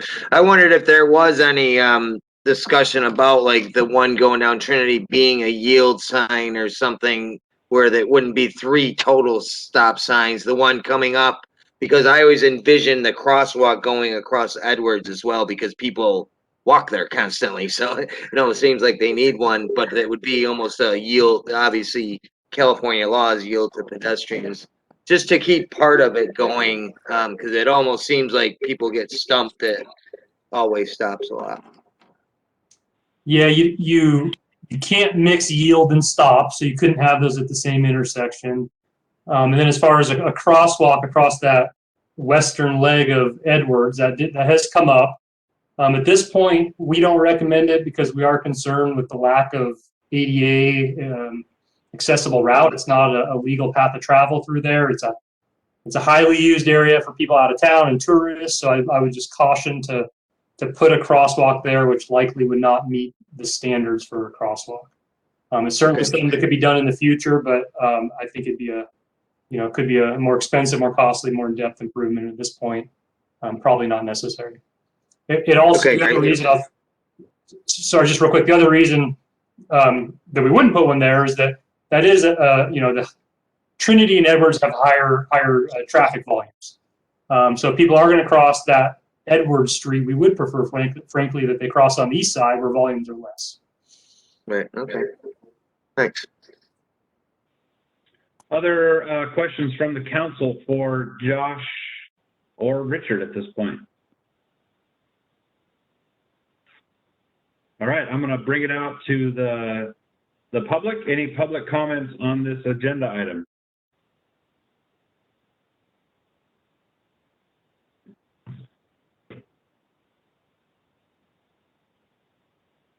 Wow, a very quiet crew tonight. There we go. Yes, Norman.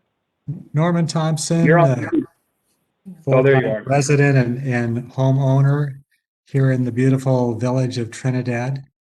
I heartily agree with this conclusion that we need this stop sign signage.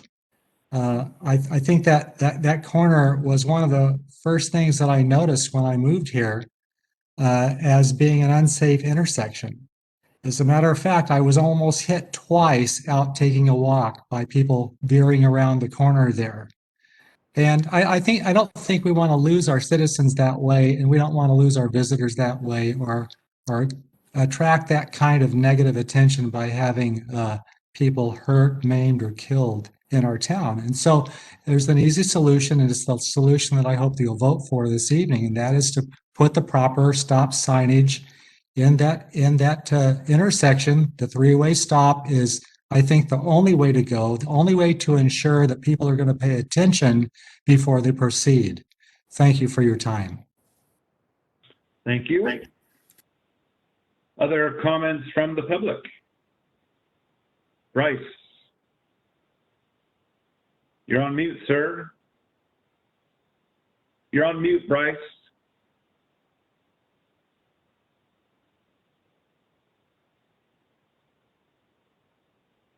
Still on mute. Gabe, can you unmute Bryce? There we go. Oh. Try removing the headphones, Bryce. Unplug them from the machine, maybe. That's what I have to do. Is that the problem? Can you hear me now? Yeah. There you are. Oh, not now. Now you're muted. On mute. How's that? There you go. Testing, 1, 2, 3. Got it. Yeah, I've wasted all my time now with technical difficulties. I like the idea, especially the part about trimming the vegetation back. And on that topic, we got the same problem over at the gas station. When you're pulling out onto Main Street, if you look to the left towards the freeway, the vegetation has grown out quite a bit. So it's you can't really see who's coming there. But I like the basic idea, but I think maybe you ought to think about holding off on a stop sign coming up the hill at this point, because as Richard said, a lot of people kind of stop anyway at Trinity. And they look or whatever, they pause. But we don't want to create a traffic bottleneck if there's really no reason to.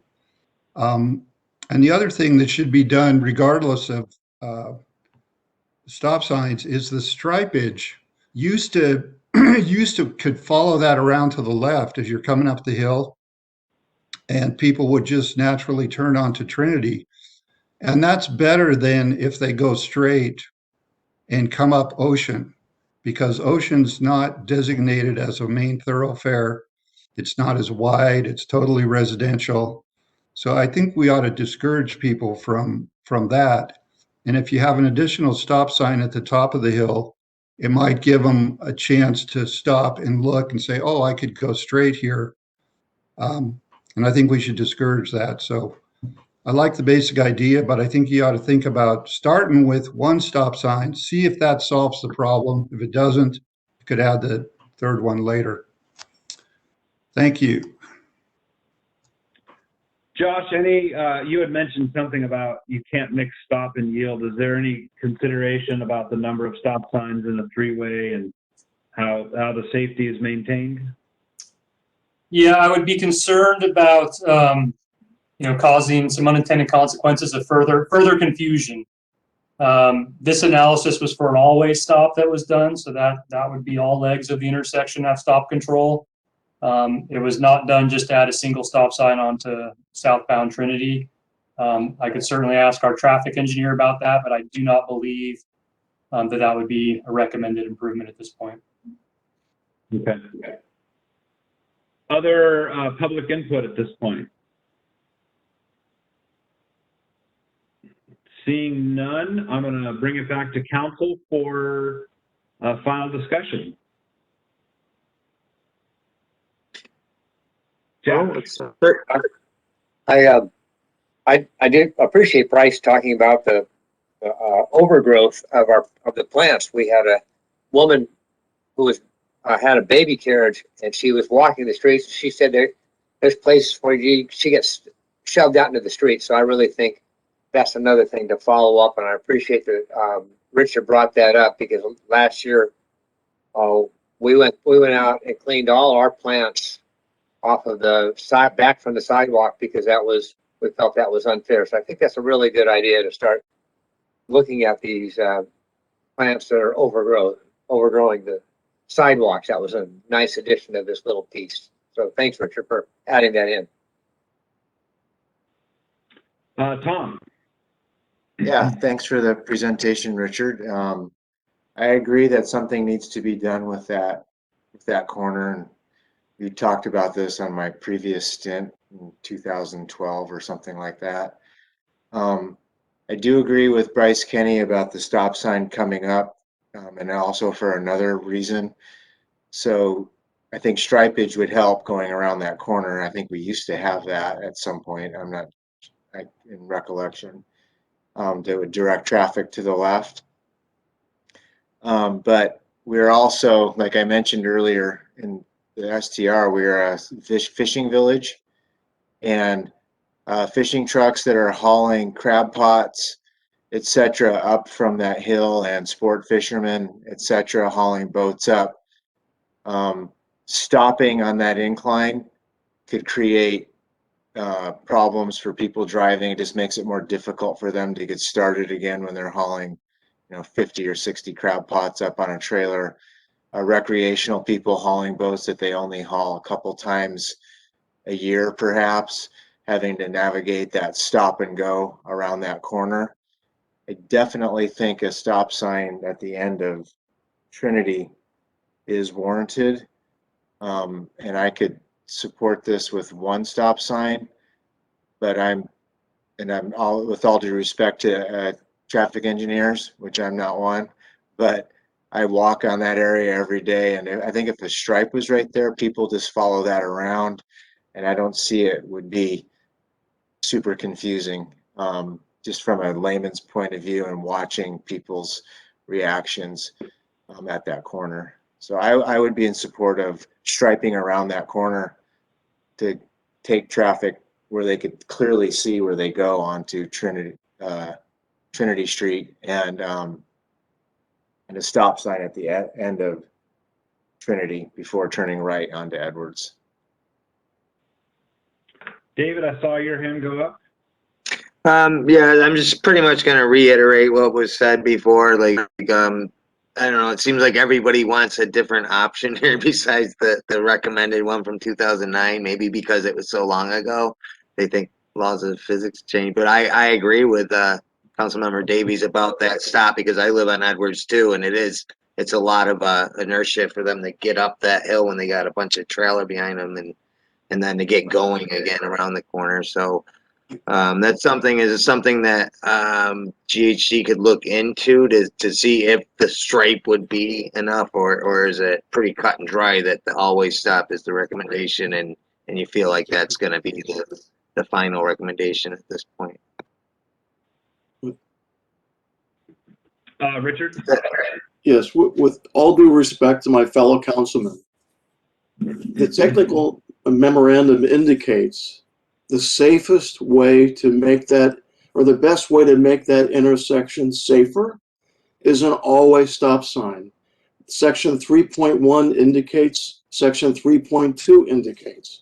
So I understand there's this hesitancy in town that we're a fishing village, but I've got, a 5-ton RV, and if it can't go through a stop sign and start again on a hill, then it shouldn't be roadworthy. To be able to trade someone's potential life because there's a truck with crabs behind it that may not be able to stop or start as fast, to me is not a bargain. It's a poor choice. If you're going to go by safety, then to me, you look at what the professionals recommend and you act on it. To put one stop sign there, to me, is going to make it worse than currently what it is. So again, I just want to iterate, we're a fishing village, of course, but we need to provide safety for both our residents and visitors. And if we can't provide that, then to me, it just creates a responsibility for the city that we need to fulfill. And the city went through this in 2010. They looked at this and they said, nah, we don't need stop signs, we'll simply paint the road. And I can see the hesitancy again. But if you go back to the technical memorandum, it recommended an always stop. It didn't recommend doing it piecemeal or by paint only. So again, I just want to make sure that people understand the analysis, why it was done, what the results are, and not try to second guess what the engineers have recommended and what we've witnessed on that particular intersection. Thank you. If I may weigh in, Go for it. so one possible thing that may help would be at that stop sign when you're going on Edwards and you're trying to encourage people to turn on Trinity rather than to go towards Ocean and View, would be to say either freeway, downtown, because that's where most of our shopping is on Main Street, or say both, freeway and downtown. That I think would at least help encourage people to turn left on Trinity rather than going onto Ocean and View, which I think would not be a good choice. And this would help people know that, this is the way I came and this is the way I'm going back. Jack? I like what Tom said, but I also like the idea of a stop sign, but I do think it's really important that we make sure if we're gonna, no matter what, that we put that striping back in there. I think that indicating that left turn, no matter what we do, is really important. So I'll go along with both stop sign of always stops, but I really want to make sure that along with this, we're gonna get some good striping that indicates people should follow that turn to the left, along with possibly Eli's ideas too. And I believe the striping is included in the recommendation report from 2009 to the fog striping and all these different things that were recommended and some implemented from the council. So yeah, when the road was resurfaced, what was it, 2 summers ago? I think that just got overlooked, returning those stripes back to that corner. I too am gonna really lean towards going with the recommendation as is, with the 3 stops. I hear people's concerns for sure, but you know, if you're doing this for safety, then you ought to do it for 100% of the safety that is possible by implementing this change. So I think we have a resolution. Richard did present a resolution. Sorry, he had a resolution. So do we have a motion rather to move forward with it? Steve, before we do, I just want to know that that resolution does not have the striping. I just want to make sure that that's part of this.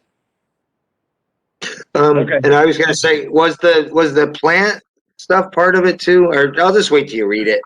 No. Because that was a really key point I thought you made too. And I'm definitely for the recommendation. I just leave things open-ended if I think, you know, I always want to hear other options if they are other options, but I definitely admire the work you put into this.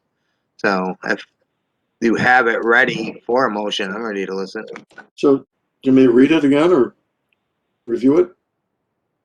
Let's hear a motion, Richard, with the specific details you're interested in. Yeah. Okay. I'd like to make a motion to increase pedestrian safety. 2 additional stop signs and striping are to be installed at the intersection of Edwards and Trinity Streets, with the expense covered by the Downtown Pedestrian Connectivity Project. I'll second that. So we have a first and a second. Any final comments from the council? All right, Gabe, can we do Before you vote, I just wanted to make a comment and asking Josh, do we need to clarify the fog striping? Or is that what we'd end up with? Meaning like the dashes?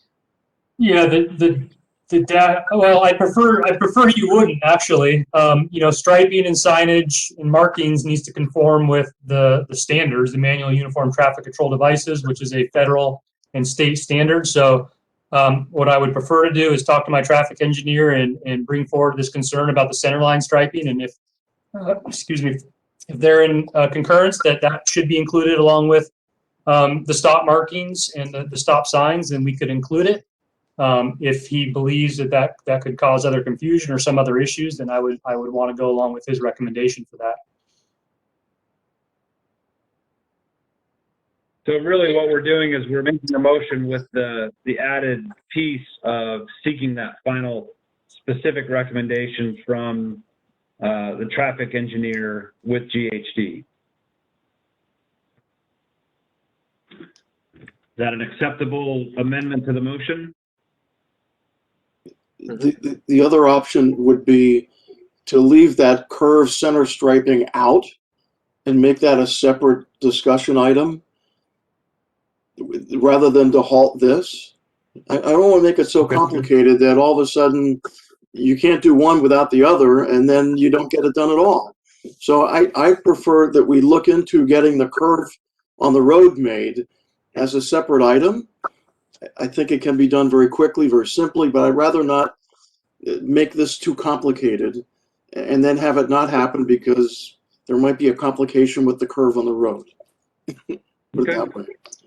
Yeah, and I would say that, you know, we would want council's you know, approval to put in the stop signs. I don't think we need any direction from council to do the center line striping. Okay. I hear your concerns, and I think it's if it makes sense and I can get concurrence from our professionals, then I think it's fine. I don't have any issue with it.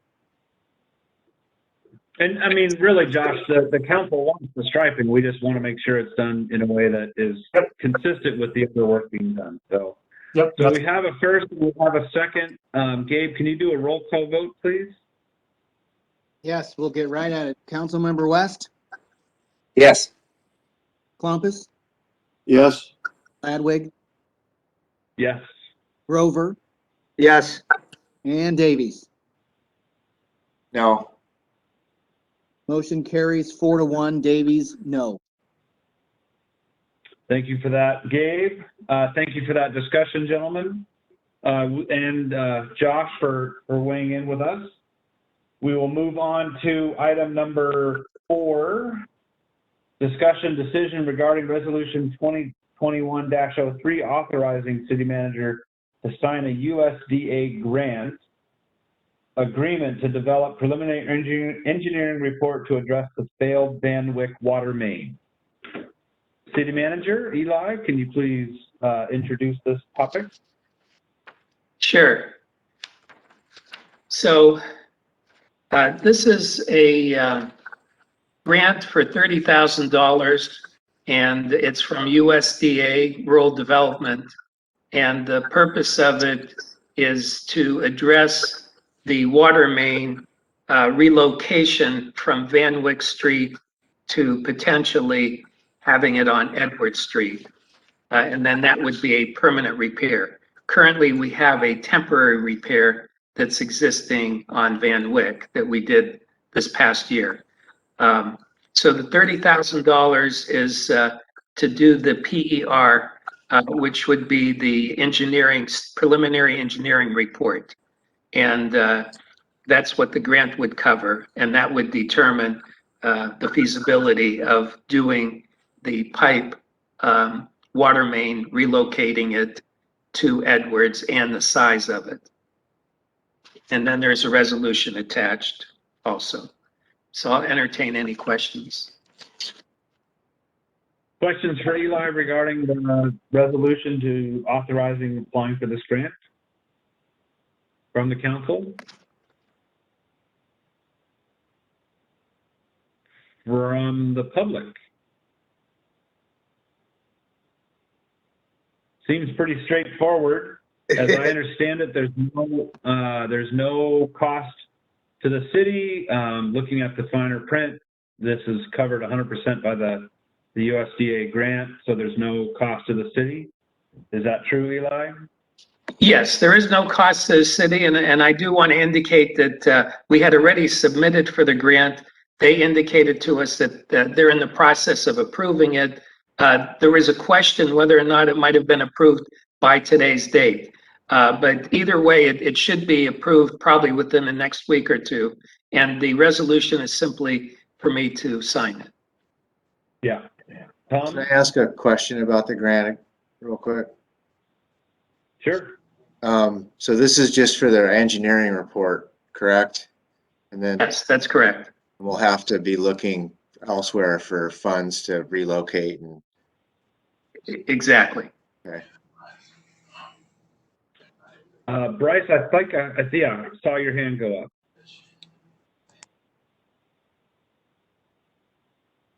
And we lost him. You muted it?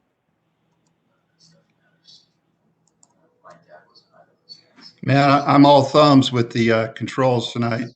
Sorry. There you go. Yeah, I guess I misread this article, this item. I thought it was to keep the water line running down Van Wyck where it is now. But if I understood Eli, it would move it over to Edward Street for the water pipe. And the thing what it occurs to me is that I'm pretty sure that all water systems benefit the more looping you have. So it creates a redundancy. So in other words, if the pipe on Edwards broke, but you had the one running down Van Wyck, then the people at the bottom of the hill would still be able to have water, or vice versa. And I guess that'll be considered in the engineering study. But it's just a point.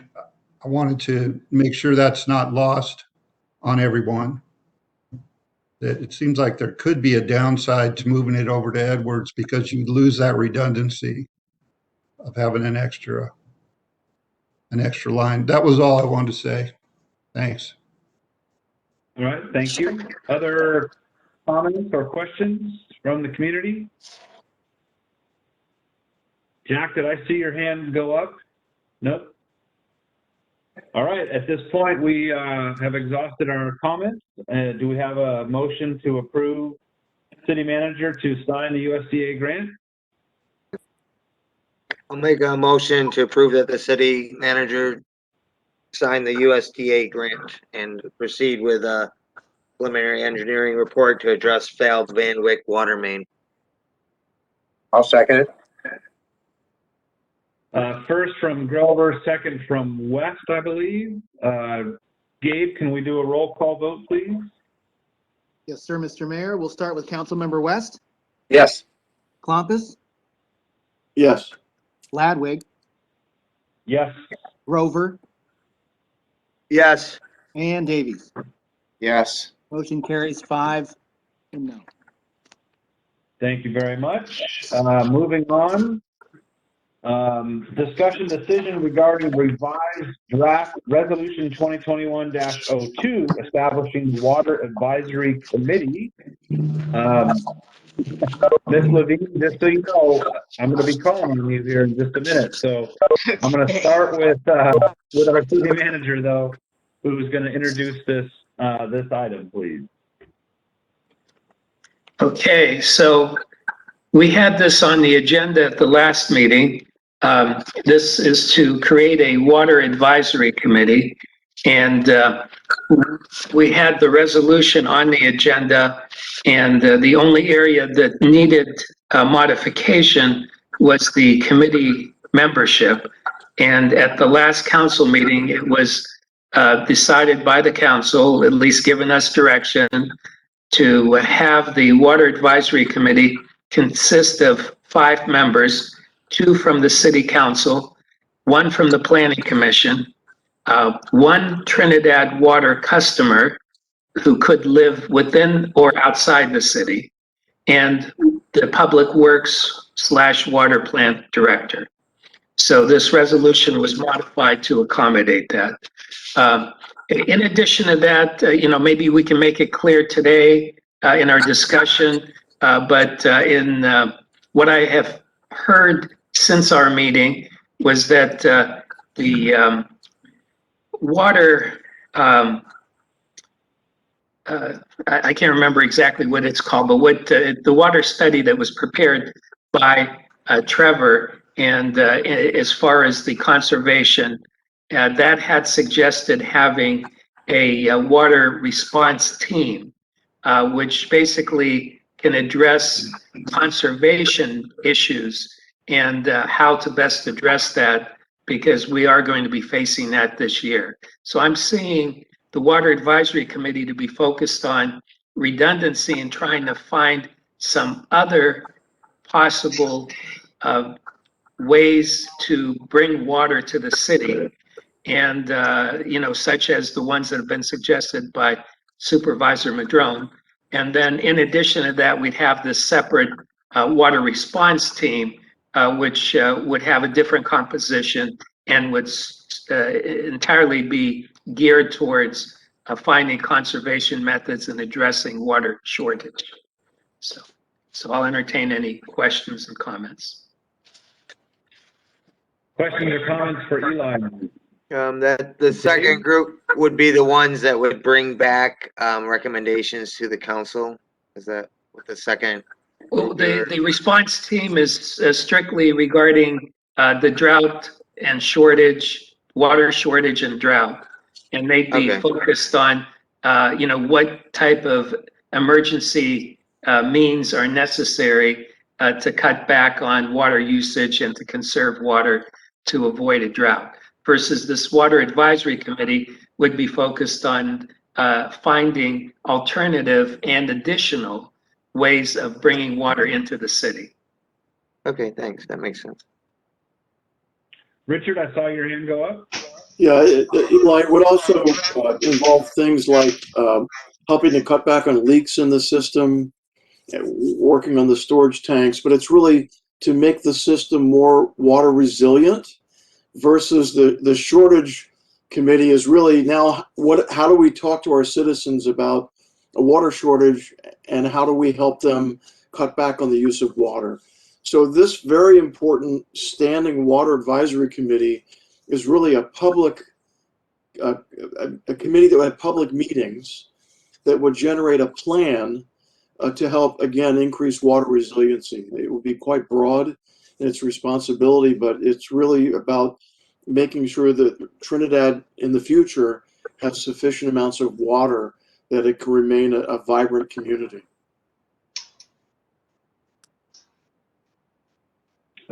other questions about the, really what we're talking about tonight is to agree upon the composition. That's the substantive change from the previous version of this resolution, was the composition of the water committee.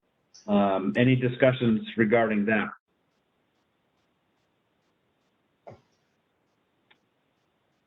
And then Paula, we're going to seek your input here in just a second. I just want to make sure that the council is in agreement on what the point of this discussion item is. To really, the resolution that we're passing is going to, in essence, establish the Water Advisory Committee, its role, its composition, and so on.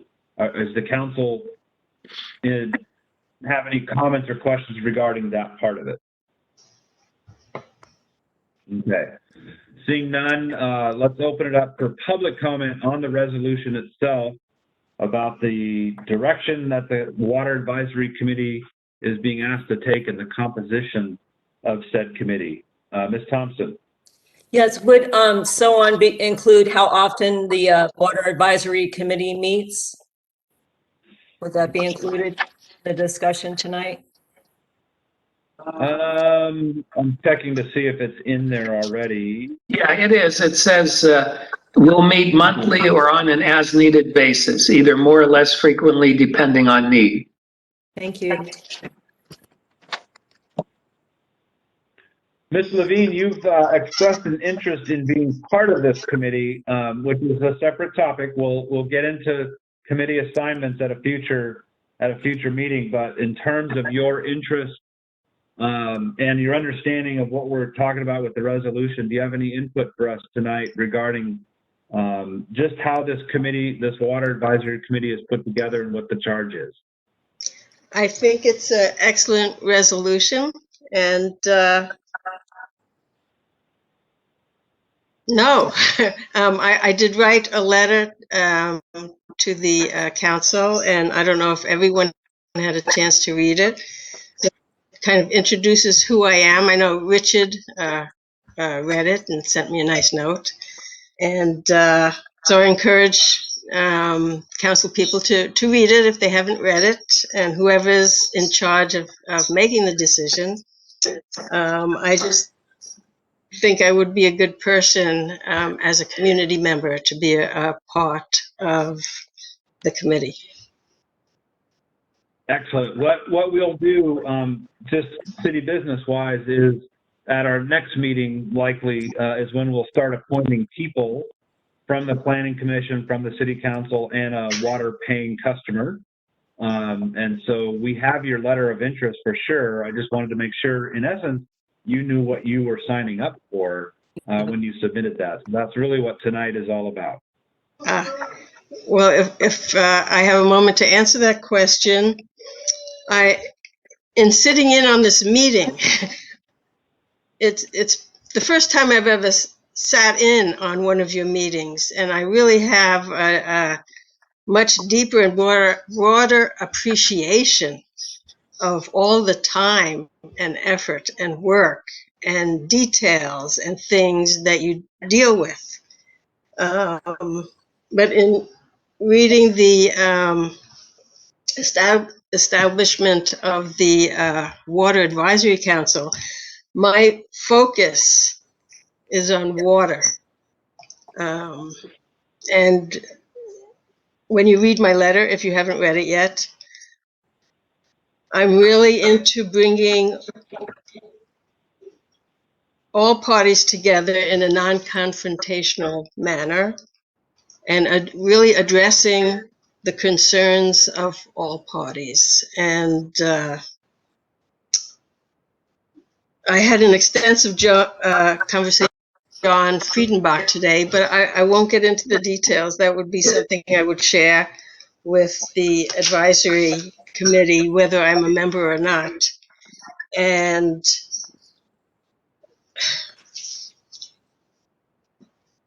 there are a lot of ways to limit growth. Other than not tying in to the Humboldt Bay Municipal Water District.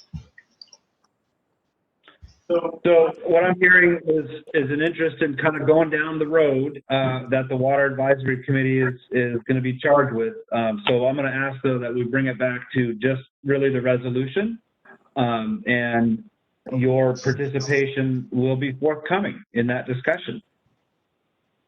Thank So, you.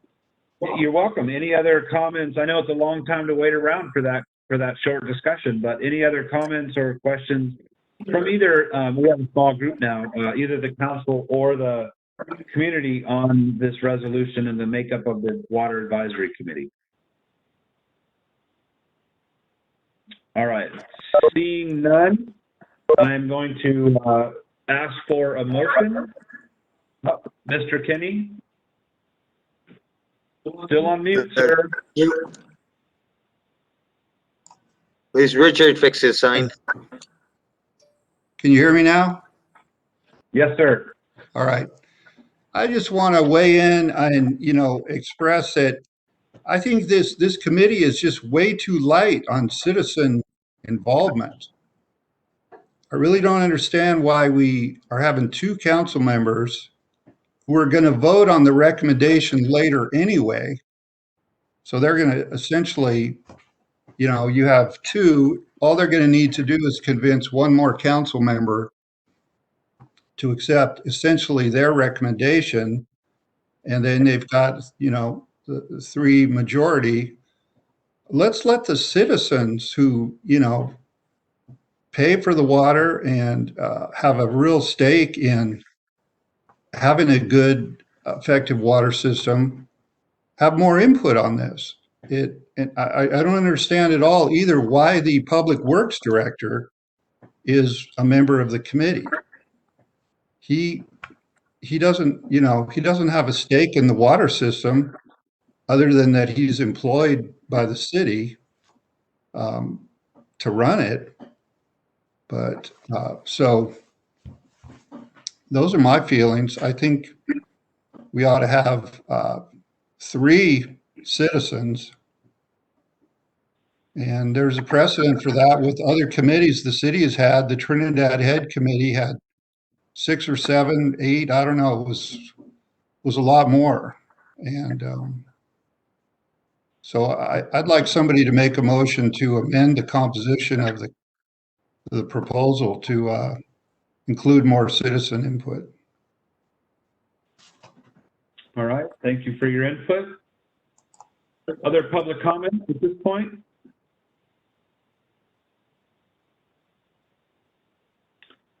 All right, seeing none, I'm going to bring it back to the council for discussion and a possible motion.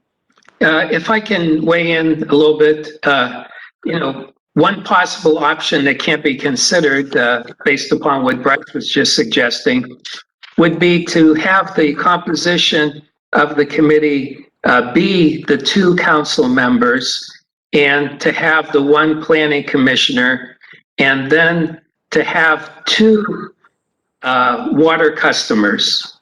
And then the Public Works Water Plant Director could just be a staff member that would attend the meeting.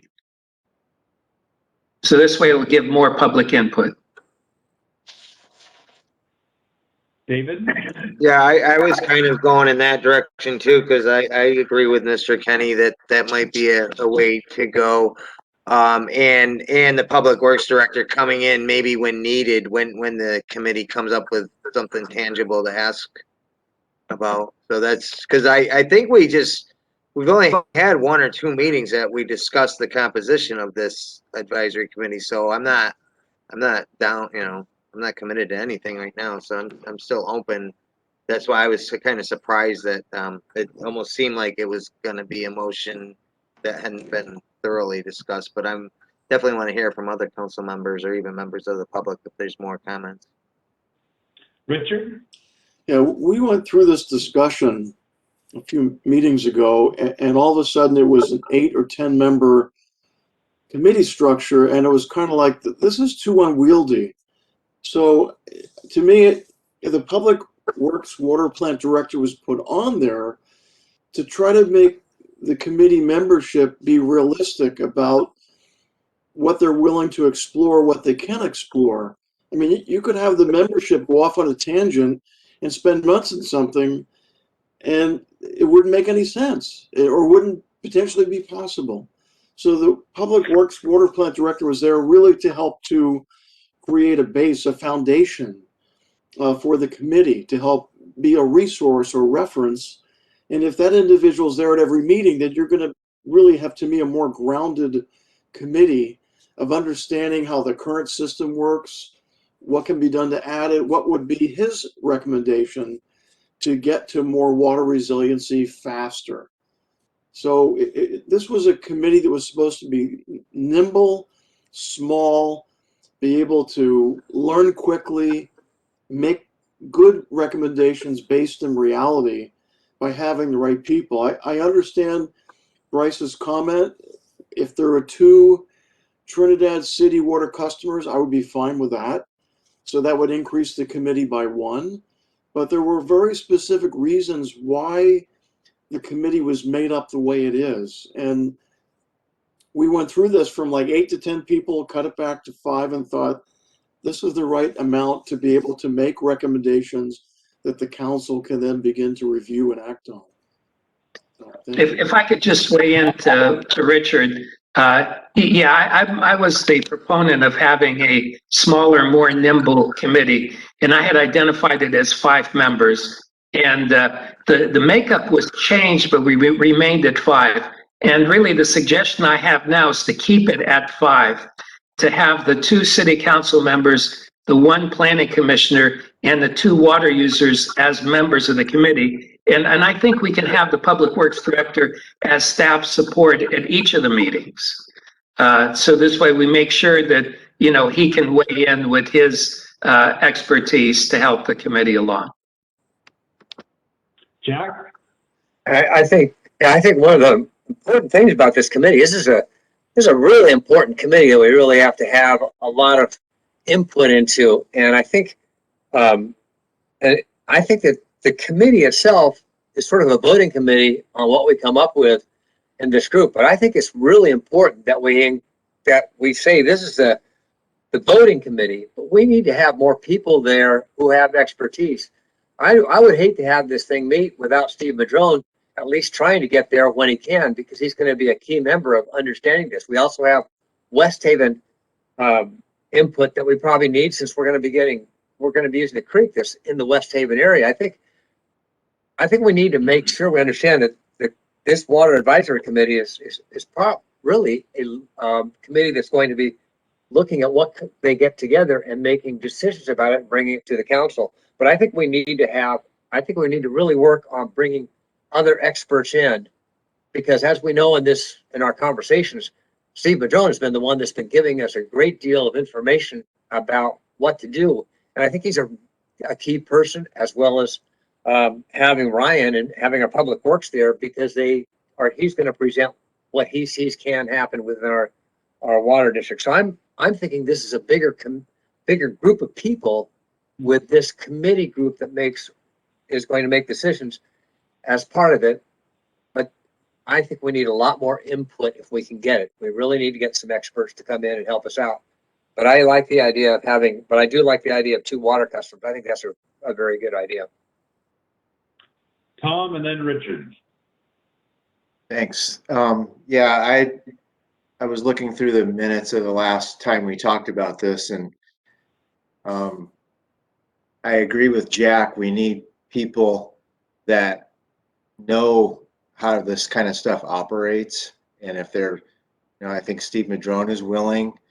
I've been contacted by Dave Hankin from West Haven, and this is the Resilience Committee, and resilience, one thing, is also for fire protection.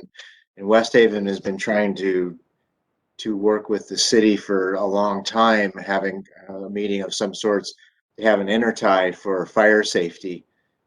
If that's going to be part of the conversations, it'd be very important to have someone who runs a system, or is president of the system, knows how these things work, and has expressed interest in this committee. I do agree also that there needs to be more citizenry input, rather than, I would say, 3 citizens and 1 council member over 2 council members and cutting it short on the citizenry part. Hopefully we could get citizens to volunteer. That's the other part of the puzzle here. It's an important project, so I hope we could get the public to buy in and volunteer. But I do agree that I think, you use the word nimble, but I think 7 is just as nimble as 5, and it's a couple more ideas on the plate.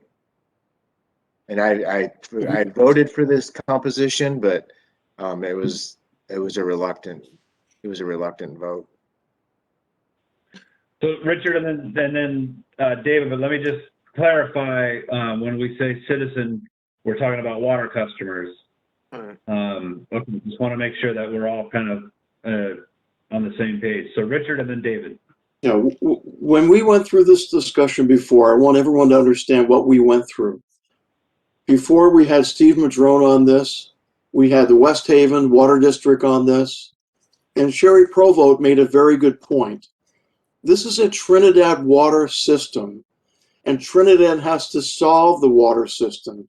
It doesn't mean it can't hook up to West Haven, but why don't we have someone from Eureka on our committee or someone from Arcata, because they've already solved their water problems. They have resiliency.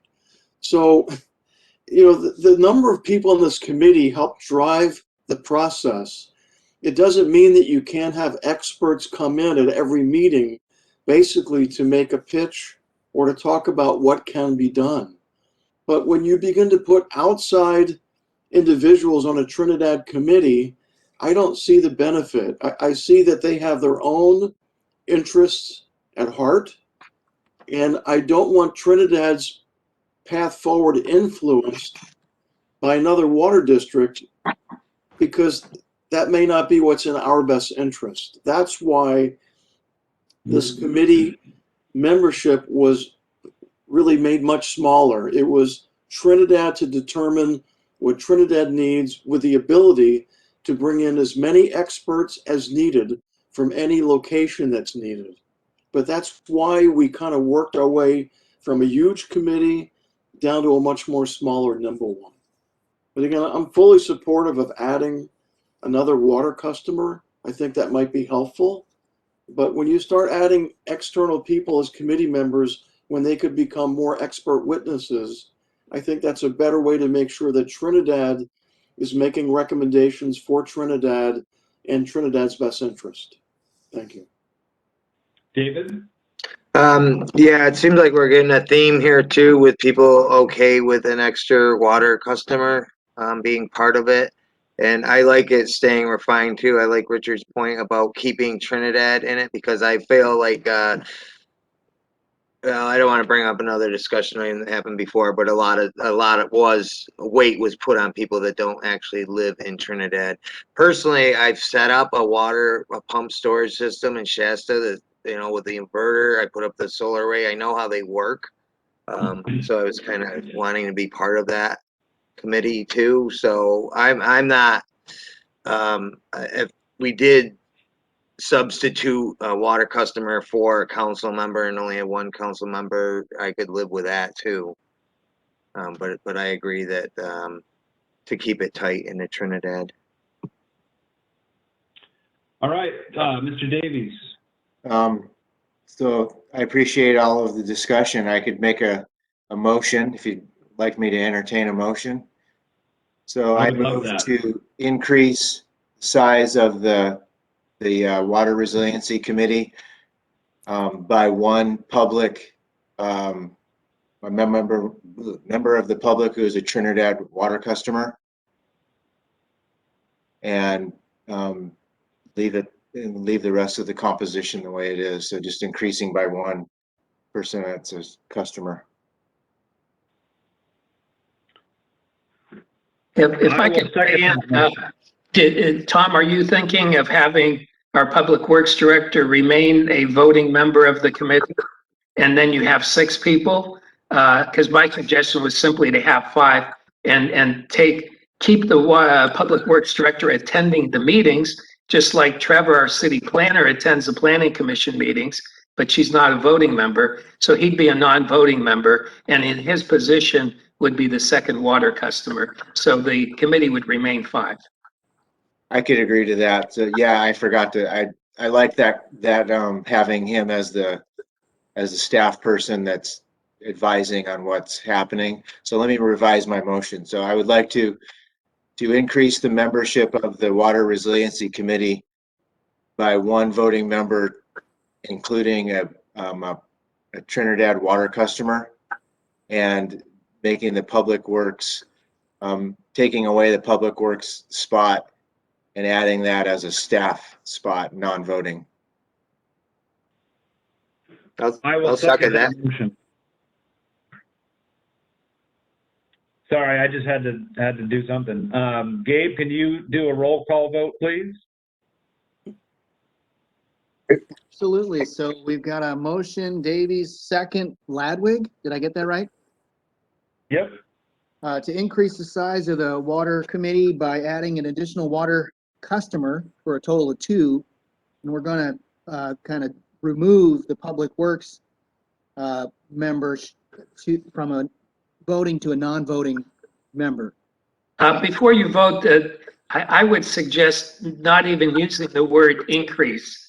Okay, just use the word substitute. Substitute an additional water customer and make the Public Works Director staff without being voting. Perfect. Okay, I accept that amendment. As do I.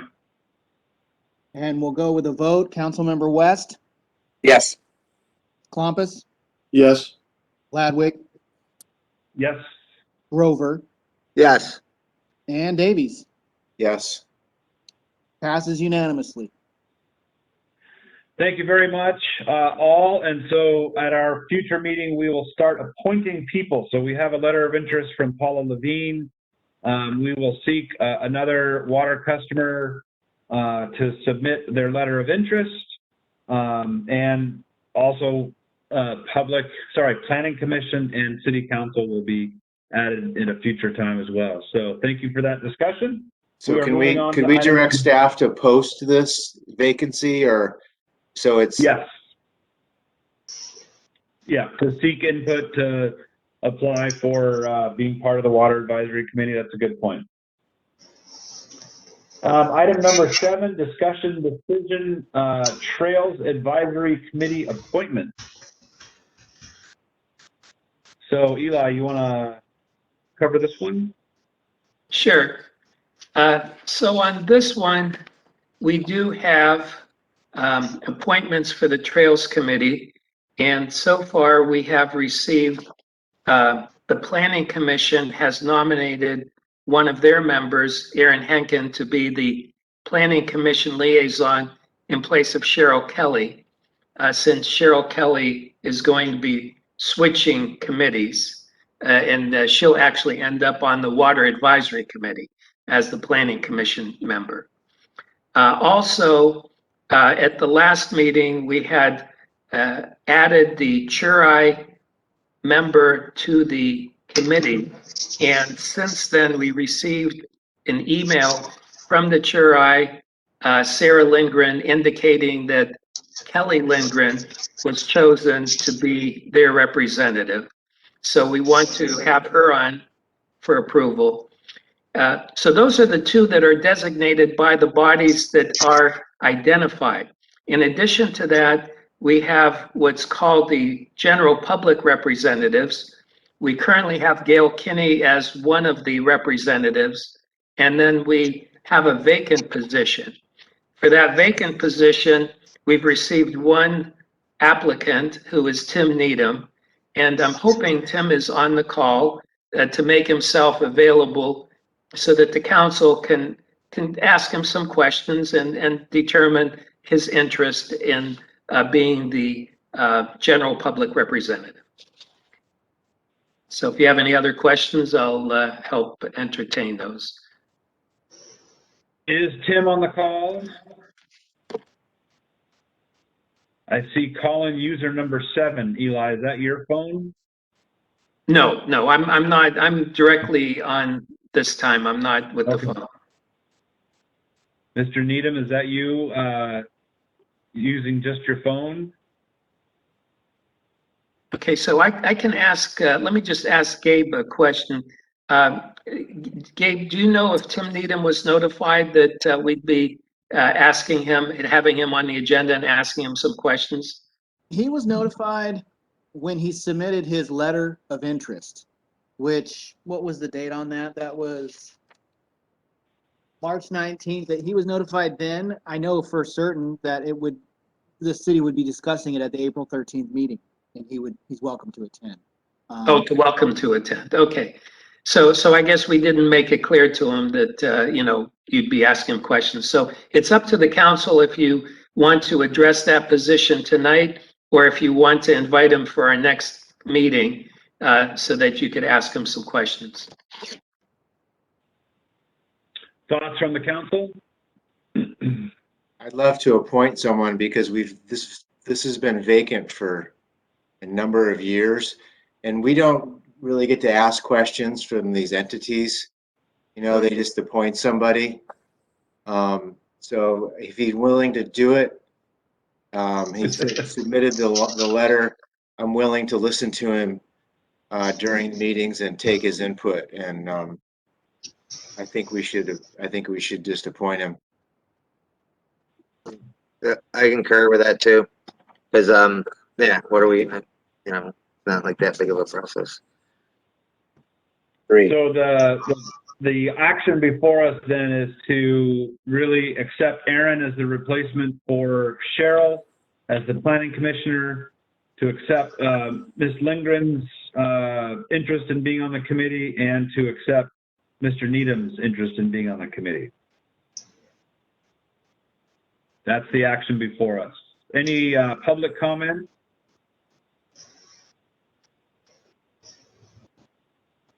All right, moving back to the council, do we have a motion?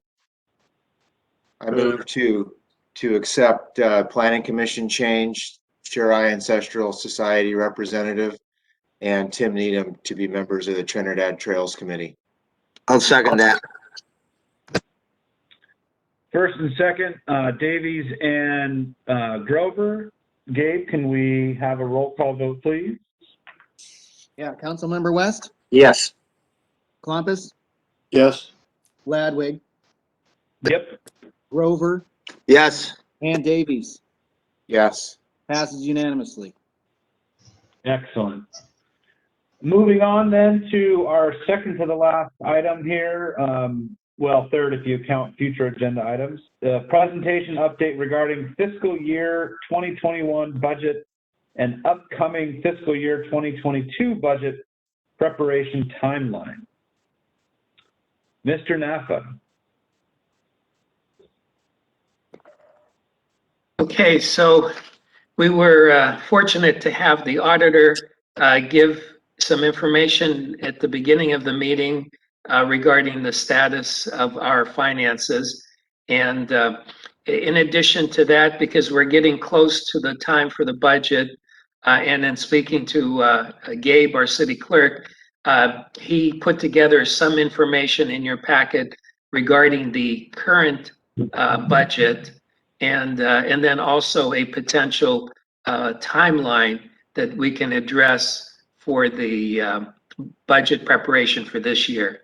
So I'll turn it over to Gabe, and then I can help entertain any questions that the council might have between myself and Gabe. Thank you, Eli. Can everybody hear me okay? Yep. Microphone on this laptop's marginal. Anyway, I just I don't want to take too much time tonight. I just figured we'd use this as an opportunity with the audit on the agenda tonight to kind of kick off the upcoming budget preparations. I think last year we spent maybe 3 months, all of March, April, May, and even part of June, kind of trying to make predictions as to how things were going to, all the different ways that the budget could potentially pan out with the sales tax election looming, and also the impacts of COVID. So there were a lot of predictions, and for the most part, I think we did very well in terms of the predictions that we made, expectations as far as the for this year that we're currently existing in. What I included in the packet was kind of the bird's eye. It is the bird's eye view of what we sort of closed with at the end of the budget adoption back in June. There's key information, some highlights. Basically, that was our goal sheet for things that we wanted to accomplish, that your council basically agreed that were our priorities. Excuse me, could we ask Ms. Levine to mute or something? I keep getting this feedback. Just did that. There you go. Thank you, Paula. I'm sorry. So the goal sheet in the packet, I thought it'd be a good time to just sort of touch on that, reflect on that, answer any questions you guys that anyone has. And also the financial statements. The financial statements were in the packet. They're good through February. And as I looked through them even more closely, once the packet was put together this weekend, I noticed there were some pretty key revenues that hadn't been booked yet and reflected, and they will be on the March statement, such as property taxes. That's a really big one. We've also had a couple of major COPS payments since the statements were produced for February. So all in all,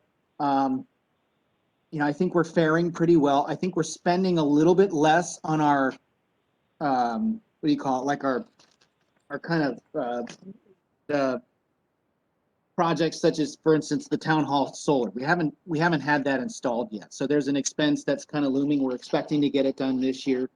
But Trinidad's hunger, I've noticed for law and order in the last couple of years, in the introduction of Russ Gans as a comparison to our last attorney, that has posed a very different variable for us budget-wise just in the last 6 months alone that we're going to have to be planning for in the near future. Same thing with our building inspector, Ross Nash. The city was pretty fortunate to save quite a bit of money on those staff members in the past decade, but turning the page to the post-COVID era, as Eli might be able to shed some light on this, there's been quite a bit of mercy on cities in terms of kickbacks with some of the revenues the cities have been receiving as economic as a stimulus. So all in all, I think the city's going to end up faring right about where we budgeted last year, even though we've had some imbalances in certain areas staffing wise. But I think we're in a good spot too now with the sales tax behind us to kind of move forward and make some really nice solid predictions for the upcoming budget year, which my goal for us would be, of course, to have a balanced budget presented to you by no later than the first meeting in June, which means that next month we're really going to dig in a little bit. And I kind of wanted to also ask the council, what level of detail do you want to get into? Because last year we spent a lot of time kind of thinking about what was going to happen, and we presented basically a budget in June and said, here it is, we got it. Do you want to dive back into some details? Do you want to take maybe 1 or 2 meetings to look at the general fund expenses and then focus on the water and the cemetery, what we call our enterprise fund separately? Do you want to have a goals and priorities kind of a kickoff? Or do you want to kind of take what the auditor gave you tonight and then also learning kind of how Eli and I are able to present something to you that ends up landing pretty accurately at the end of now 2 fiscal years, and then just kind of getting an idea how we want to move forward. But with June as our goal to have a budget done, backing up I noticed the next agenda item talks about the upcoming council meeting schedule. I'm not aware exactly of what that entails, if there's some cancellations or some moving of meetings. But I figured by the end of tonight's meeting, we can, make those goals for ourselves for May and June. And unless there's any questions for me, I'm standing by to take notes. Questions for Gabe? Go ahead, Richard. Yeah, I think the system you've been using has worked. I always like to look at the big picture first, the major expenditures and the major amounts of income, to try to set a baseline of what we're looking at, comparing it to previous years. I'm looking at the information, Gabe, you have about rate adjustments, and it's nice to see the water rates have some form of adjustment potentially, that they haven't been really changed since 2018. And I know expenses have increased since that time for the city. But the system you have done for the last 2 years, at least, has been predictable and has been on the money, so to speak. So it'd be nice if we had an overall picture, then we can drill down in certain areas that perhaps show the most risk, or those areas that potentially could be modified to meet risk or mitigate risk. Thank you. I agree with you, and I think once we get our March statements, we're really going to have a much better picture of all the revenues that came in, because a lot of those revenues come in once a year. A lot of those revenues come in on a quarterly basis. So I'm right there with you, and I can take that into consideration for sure. Other thoughts or comments or questions for Gabe or Eli? I'll make one more comment if I can. Yeah. When I work with large corporations, they would adjust their budgets every quarter based on performance, and cities can't do that. But I would like to have some plan, perhaps, that you could put in, Gabe, that would look at making adjustments in the budget on a 6-month basis. So if we were to have a shortfall, that you would know ahead of time, these are things we could adjust in 6 months to kind of make sure we have a balanced budget at the end of the fiscal year. That would be helpful to me. Thank you. Got it. And we do have a mid-year budget review built into our normal city council schedule. So you even heard our auditor, I just draw a blank. What's our auditor's name? I just forgot his name. Alf Marcello? Yeah. He was saying that, that the mid-year budget review is a really useful tool. So, Richard, we generally do that. I think this last year, everything was just a little bit unorthodox. And so we'll definitely want to put that back into place. Thank you. David, did I see your hand go up or no? No, I was going to say what you just said. So. Okay. Tom? Yeah, thanks for the overview, Gabe. I appreciate being able to look at the numbers like they're laid out. I have one question under what's it under? Rate adjustments. Do we really have you think 30 people interested in a bench, and I don't think we even have 30 benches in town. Do we? Good question. That was an inventory that was put together by Kim and Stan Binney years ago, and we lost a few benches. That's for sure. We lost a few at the Memorial Lighthouse. I guess anywhere else. Well, everything else should still be intact, but I think we lost maybe 2 at the Lighthouse location. Nevertheless, the bench policy was approved by the council. I want to say it was during, I think Susan Rotwein was the mayor at the time. That was Susan's doing, yeah. Right. And, on the rate adjustments, I just threw those out there last year just as sort of like a carrot to say, there's opportunities for improvement. Kind of like Clompus mentioned that, areas where we can make adjustments every 6 months. Well, these are areas that, for whatever reason, maybe just we're kind of overbooked time-wise with ourselves.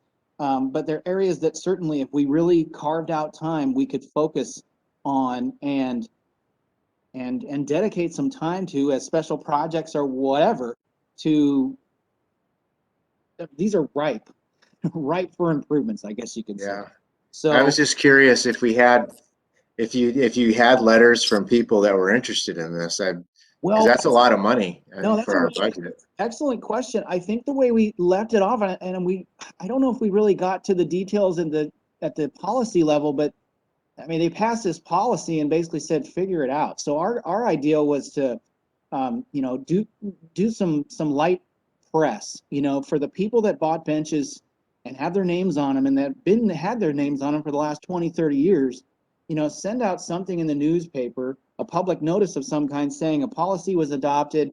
The city council has changed the policy. Here's the policy. And if you gotta come forward if you want to keep owning those benches, and put a timeline on it.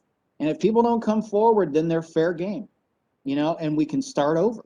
So I know it's kind of like ripping a Band-Aid off, but it for the folks that maybe thought that they paid $250 for a bench for a lifetime, but the policy was adopted and we just got to figure out how to implement it. Okay, thank you. Mm-hmm. Other questions? Jack? Just want to make sure we're looking at projections and continuing to look at things that are going to possibly disappear in the future and how we're going to cover some of those things. So we're not, I mean, we can't just put benches everywhere to cover anything. We got to come up with other ideas. No, you're right about that. I think that's, from what I'm hearing so far, is that I've got a clear picture next month to really to do another bird's eye view of the revenues, some new expenses, but also highlight some of the things that are looming as potential losses in the near term. So we're looking at 3 to 5 years out. That makes sense. I think we have a great plan moving forward, and I think this is really an appropriate time to move to the next item, which is really people's travel schedules. And this really is, I'll just be honest, full disclosure, I'm going to be gone May 10th, 11th, 12th, 13th, that week that we generally have our May meeting. And so I thought this is a time when people might be making plans, and I thought we should maybe make Eli the repository of all of our outages from the summer, because we do have some big items coming, and I would love to not miss the discussions about the budget. That's what we do. That's how we maintain everything that we've got going on, is by having a good, sound budget. And so I just wanted people to start thinking about that, because summer is around the corner. We only meet once a month, but we have 2 meetings set aside, and there are certain things that I think we need to be okay missing, and then others that I think we all, as a council, have the right to ask others to think about adjusting the council meeting schedule to accommodate, important personal trips and things like that. But we also need to be respectful of Gabe's time and Eli's time, because having 2 meetings every month is an incredible strain on Gabe and Eli's time and prep, minutes, things like that. And so I just wanted to get people thinking about this. I don't expect us to make decisions tonight, but I definitely wanted to map out our summer, and so that we're not caught off guard without a quorum. If everybody's going to be gone during the second week of June, then we need to accommodate that and be ready for that. So how does that sound in terms of giving Eli, all of us, feed him dates that we know we're going to be out? And obviously you don't have to have this right now, but as the next several weeks progress, to make sure that we know who's going to be here and who's not going to be here. Thoughts on that? I have a couple thoughts. One, I'm not sure if there was anybody that wanted to comment on the budget before we moved on from the public. Oh, I'm sorry. You're right. Any public comment on the previous item, the budget, the overview? Just want to say we're so lucky to have Gabe keeping such a good eye on those numbers and helping the council out so much with that. Really appreciate that. True that. Right. True that. All right. Back to Okay. our summer schedule. All right, so thank you for, yeah, through the summer. I think that's a good idea. I wasn't sure what this was regarding either, so I had a question prepared for, I know that we used to meet on Wednesdays all the time, and it felt much easier to meet on Wednesdays because the agenda came out on Friday and there were a couple weekdays to do things. And I'm wondering if there's still the need to meet on Tuesdays, because we had originally moved for Eli's schedule. And I would be a strong proponent of putting these things back on Wednesdays, because it does not seem like a lot of time to prepare, especially for the public, Friday night to Tuesday night. Yeah, Eli, are you have the same teaching schedule? Yeah, so during this past year, because of COVID in 2020, and including this semester, all of my classes have been online. So Wednesdays would have worked. However, now that they're setting up the schedule for the fall, the 3 classes that I normally get, 2 of them are live. They're both on Mondays and Wednesdays, so I kept Tuesday free. I'm also free on Thursday. But yeah, it's Monday and Wednesday in the late afternoon and early evening. Jack, did I see your hand go up, or was it Dave? I can't remember. I was gonna say something about, I did like the Wednesday too, because it was exactly the week apart from the planning commission. It was just easier for members of the public, I thought, like Wednesday's Trinidad's Day. I had a pretty good thing on that, but I wouldn't be opposed to Thursday, because I kind of like the extra prep too, but it's definitely something I'm open to any day I can make work, especially because we do these virtual, or have given ourselves the option to, even if I leave town, I can spend a couple hours doing this. I do want to note that I drive back on Thursday night. I hate to drive back too late. What happens on Thursday is sometimes if there's like either STR or Planning Commission, or if there's a special meeting of the council, we could start it at 5, end it like by 7. I could do that, but having a meeting that's running into like 9:30 now, by the time we get done at 10, I wouldn't be able to drive home then. And I think really what I was hoping for, I mean, I appreciate the discussion. It's always good to make sure we're meeting when we can get the best sort of bang for our buck, but also to have people start planning out their schedules as well. And to really minimize, I mean, I'm not opposed to meeting twice a month, but it's not really on me so much as it is on Gabe and Eli to make that happen. So we just need to think about it, and under special circumstances, it's warranted. We have the second or the fourth Tuesday of the month set aside for that second meeting. But please, please let Eli know if you have travel plans, and we will keep that in mind as we're planning our summer schedule. Jack? Just, I want to discuss the next meeting, which is your May 11th, where you will not be here. Maybe we should all decide what is the plan for that the next month. And again, I would like to be part of the budget discussion. I'm not going to hold the whole city up because of my schedule, and I know that we'll have another discussion in June. So, again, I just don't like getting surprised by stuff. And so if everybody wants to keep meeting that the second Tuesday of May, that's fine. And I'll just pick up the discussion in June. But if other people have travel plans, again, we're not going to solve that tonight, but we definitely need to plan ahead.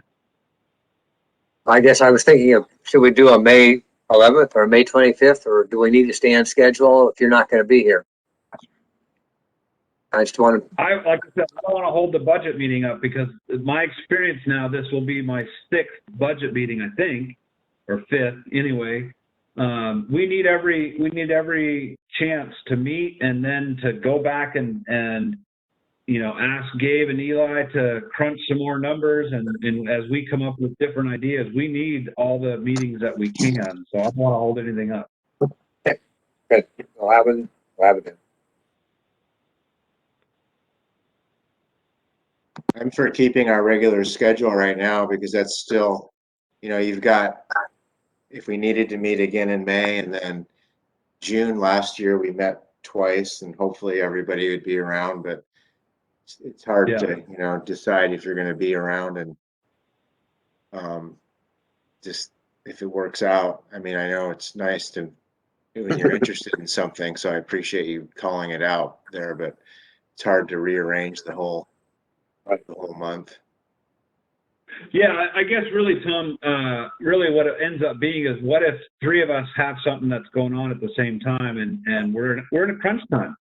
Yeah. We have some really important business to chime in on. So anyway, let's just kind of head in that direction. Good to Go give ahead. Eli our dates for sure when we know we're going to be gone, so that can be mitigated as best we can. Yeah. Richard? We're not expected to have any face-to-face meetings. We're still talking about Zoom meetings at this point for pretty much the foreseeable future, right? If I was a betting man, I would say August would be the soonest the in-person meetings would be happening. That's what I'm thinking, at least 3 months, at least 3 more meetings, maybe even 4. I'm in no rush to do face-to-face. Zoom meetings work. I've yet to have a chair thrown at me, so there's always a first. Yeah, you're missing out on avoiding a thrown chair. But I think really, in all seriousness, I think August would be really ambitious to think August, more likely September.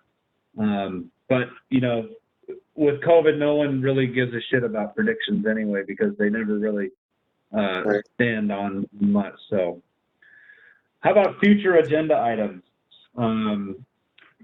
for consideration for the May? So we have some stuff from tonight that we need to bring back, and other agenda items that we need to consider for the future. Well, it has been mentioned before about having my evaluation and also my contract. Last year in May, we approved my contract for 1 year. So that will be expiring in May. Thank you. So that'll be a closed session in our May meeting. Jack? I just have one that I'm concerned about, and that is what's going on with our water supply already. So I'd like to make sure we're getting information about how the water supply is, and right now, as soon as we can. Richard? Will the water shortage committee, that's the one that deals with conservation, will that be set up at the next meeting? That's not the water advisory committee, it's the other one. I think the the drought contingency water committee, I forget what you guys were called. I think you and Jack just need to, in essence, move your timeline up and do that education program that you guys were doing last year and start doing it now. I mean, be ready for it as soon as our water levels drop below a certain level. Well, that committee has to be formed. The ad hoc committee that Jack and I were part of with Eli, for the most part, shouldn't exist anymore when that other committee is formed. It was. Actually, yeah, the more I think about this, Richard, we have in the drought contingency plan, we have stages 1, 2, 3, and 4 and what to do at each one. All we have to do is follow that. And we have an education plan, we have a conservation plan, we have all that stuff already in the drought contingency. So I don't know that we need a committee now that I think about it.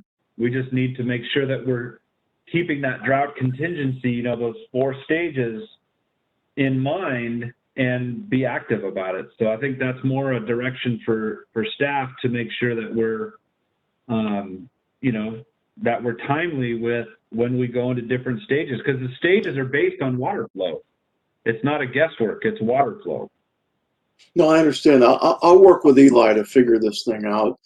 And Jack, I'll follow up, but it was very specifically described who was to be on that committee for the water shortage contingency committee. And I want to make sure we follow the resolution that was set up when that was passed.